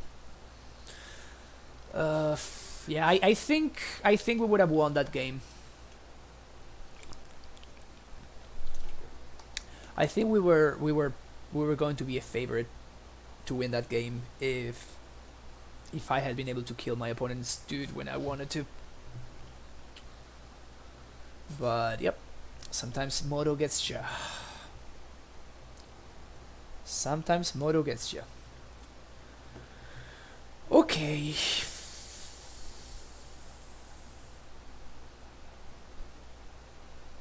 Well, when my opponent thinks of the comeback, I'm going to go to the bathroom. I'll be right back.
Okay, here we go.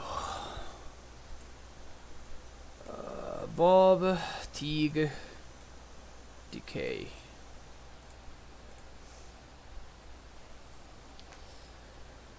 It's a little bit on the slow side. Gonna get black-white with this.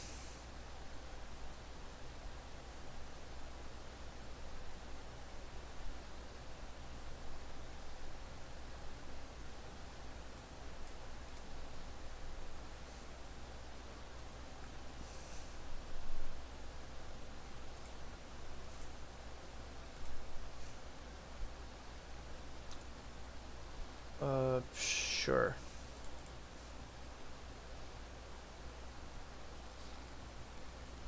I guess at this point I'm gonna get black, green, and green, white. No, black, white,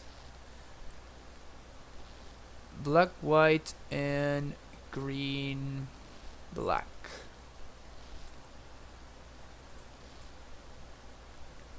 Yeah.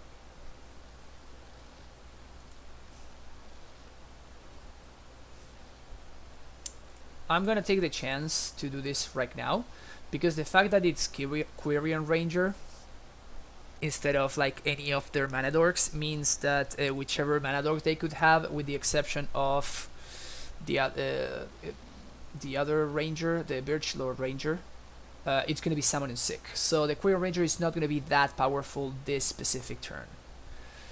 It's gonna be much more powerful next turn. Or my opponent can just have... Jeez. Alright, so they're going off this turn.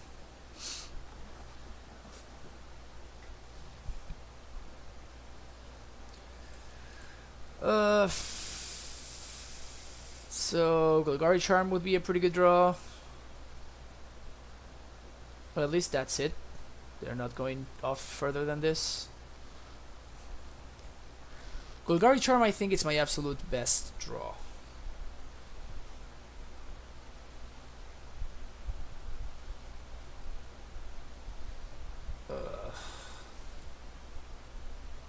Symbiote. Ugh. At least they cannot untap. That's something.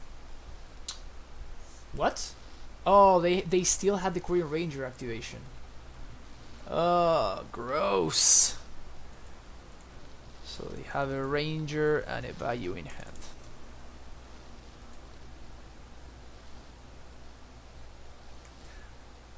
Why didn't they bounce the Visionary? Oh, because these are the ones that were untapped. No, but this one was tapped already. They could have untapped the Heritage Druid and just like oh, they just have another Visionary? Damn. Going off. Alright, at this point, best possible scenario would be Golgari Charm plus Wasteland. Or this, sure. About the same thing. I guess I play Teague here. Because otherwise I just die. Because I cannot stop what my opponent's doing.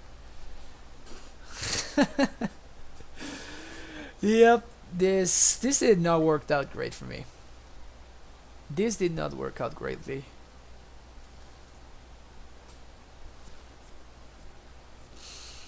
There's the value.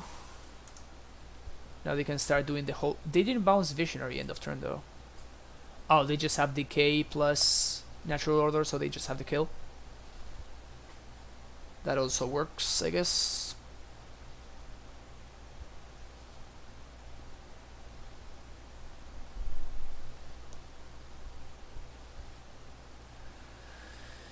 Yep. Do they have the Natural Order?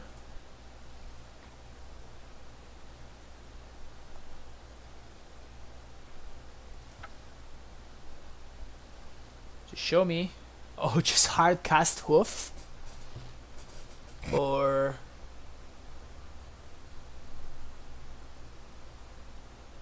Oh, they're trying to figure out how to scene it for Hoof. I'll just have 6.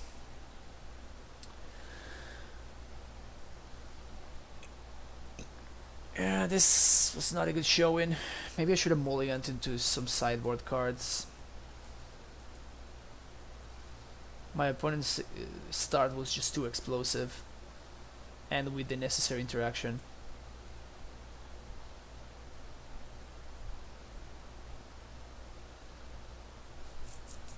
Yeah, they're trying to figure out how to hoof for 9. How to scene it for 9.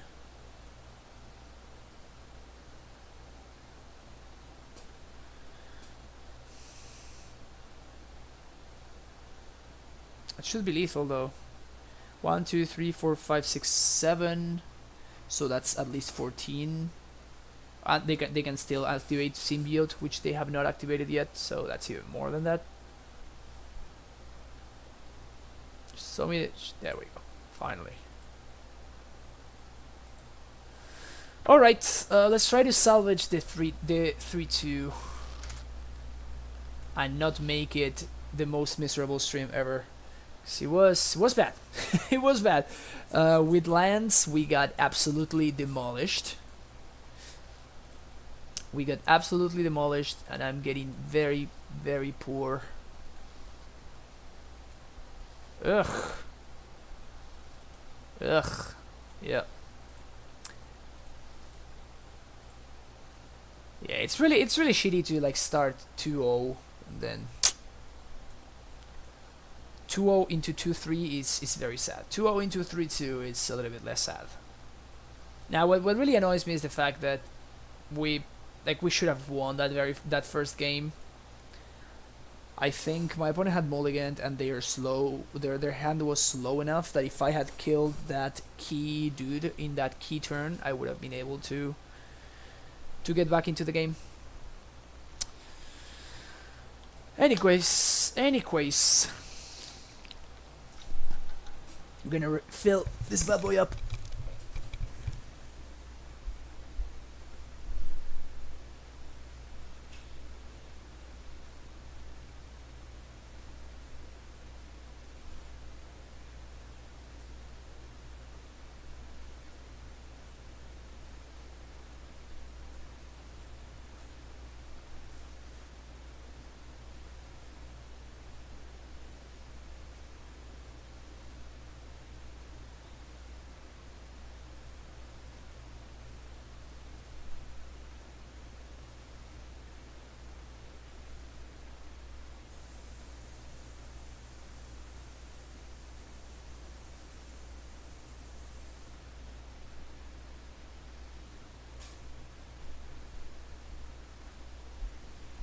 Not paired yet. There we go. Perfect timing. Jedi mind tricks. That's funny. Ah, this hand is so close. This hand is so close. I got a mulligan though. Almost an excellent hand, but not. The blind, I'm gonna bottom the wasteland. It can be amazing, but it also can be absolutely unplayable. What are we up against? Water Grey. Oh, that shadow deck. Guess wasteland will be pretty good against this one.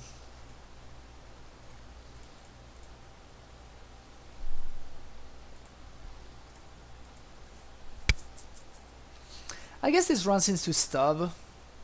Maybe I should have played Bob on turn 1. With yeah, this was bad. Because Bob runs into days, but this runs into stub and days. So that just doesn't seem too great for me. Yeah. Yeah, that was bad. I should have led on Bob. Should have definitely led on Bob. If they waste me here, I'm not unhappy though.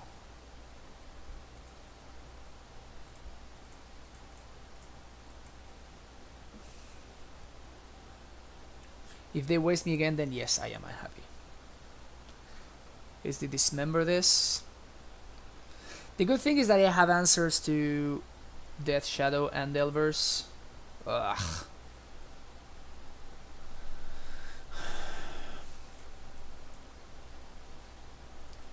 I'm getting got so hard today. I'm just getting got so hard. It's frightening. It's truly frightening.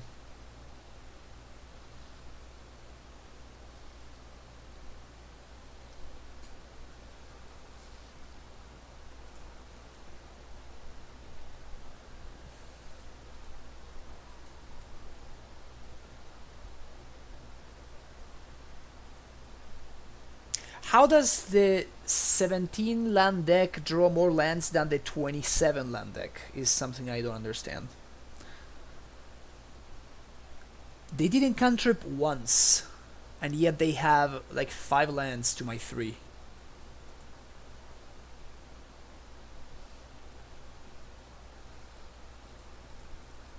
Feels bad, man. Maybe my Bob will be a team player, and it will reveal a Street Wraith when they are at 5. Those are my outs. Those are my outs right now. My opponent says confidence seems good in my deck.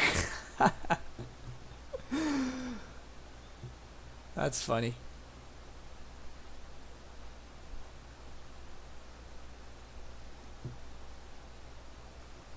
Angler? Yeah, Angler's gonna be rough.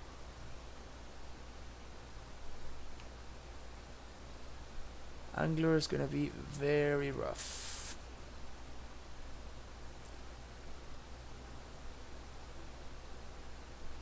Maybe if I have runner lands.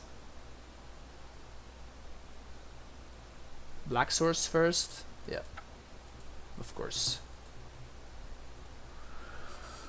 Okay, Source the Plowshares, Thalias, Tabernacles, Chokes.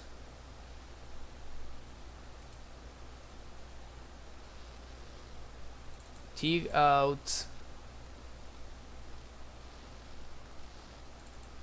Couple of Bobs out.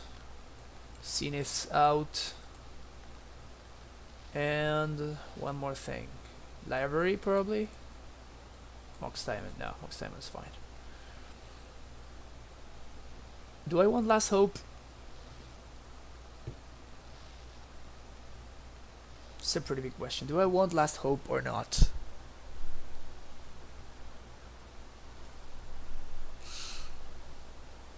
Because I don't think I want these walkers, because these are going to be a little bit too expensive.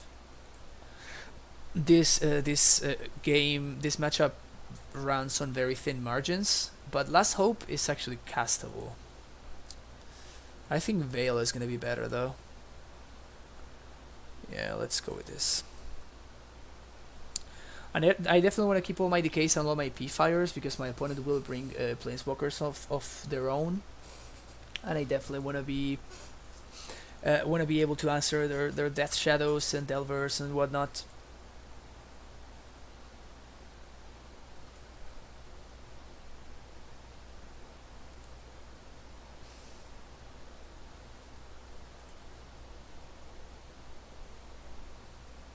Alright, let's try this again, shall we?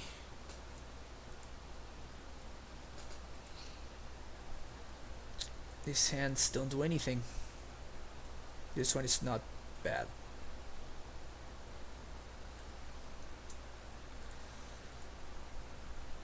So start here. Ditch Cabal Pit. Play Badlands. Chalice on 1. Force check.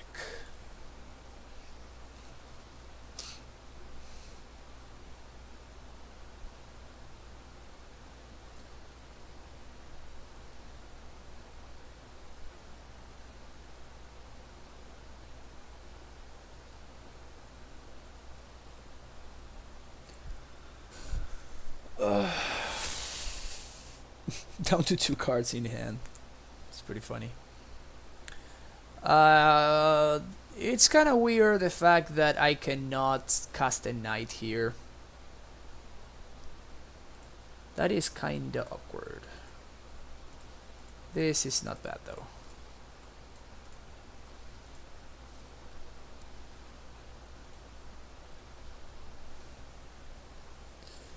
So I can, at this point, I kind of know for a fact that my opponent has Angler going on. That's the reason why they just, you know, suicided the Thoughtseize into the Chalice.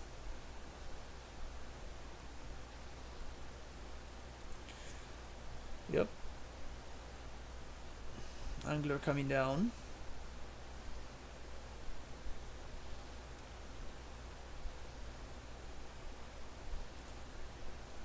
I will need to drop like lands or like actual cards instead of uncastables.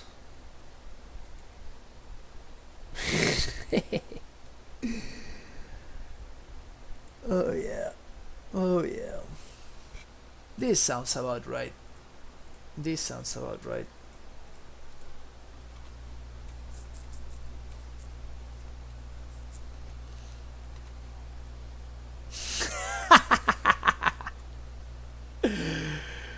This definitely sounds about right. This definitely sounds about right.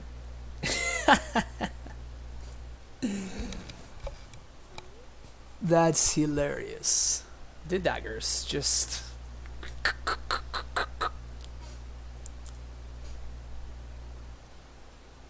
That's really funny. Wow, you have to be kidding me. You have to be kidding me. This is insane.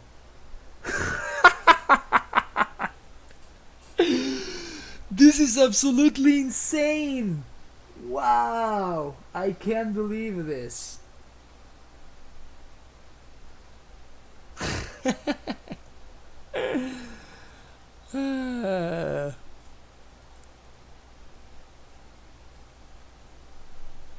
I mean, cool Chalice on one, bro.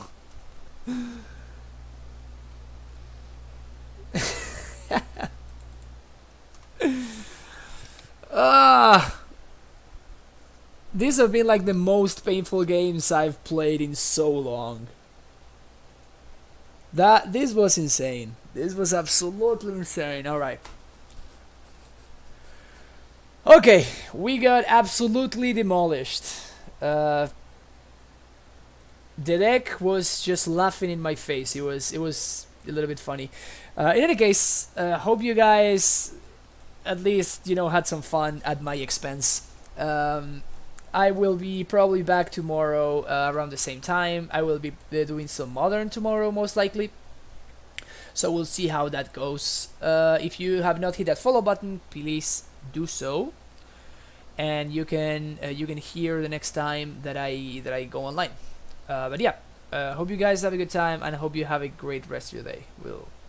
Hopefully it was better than mine.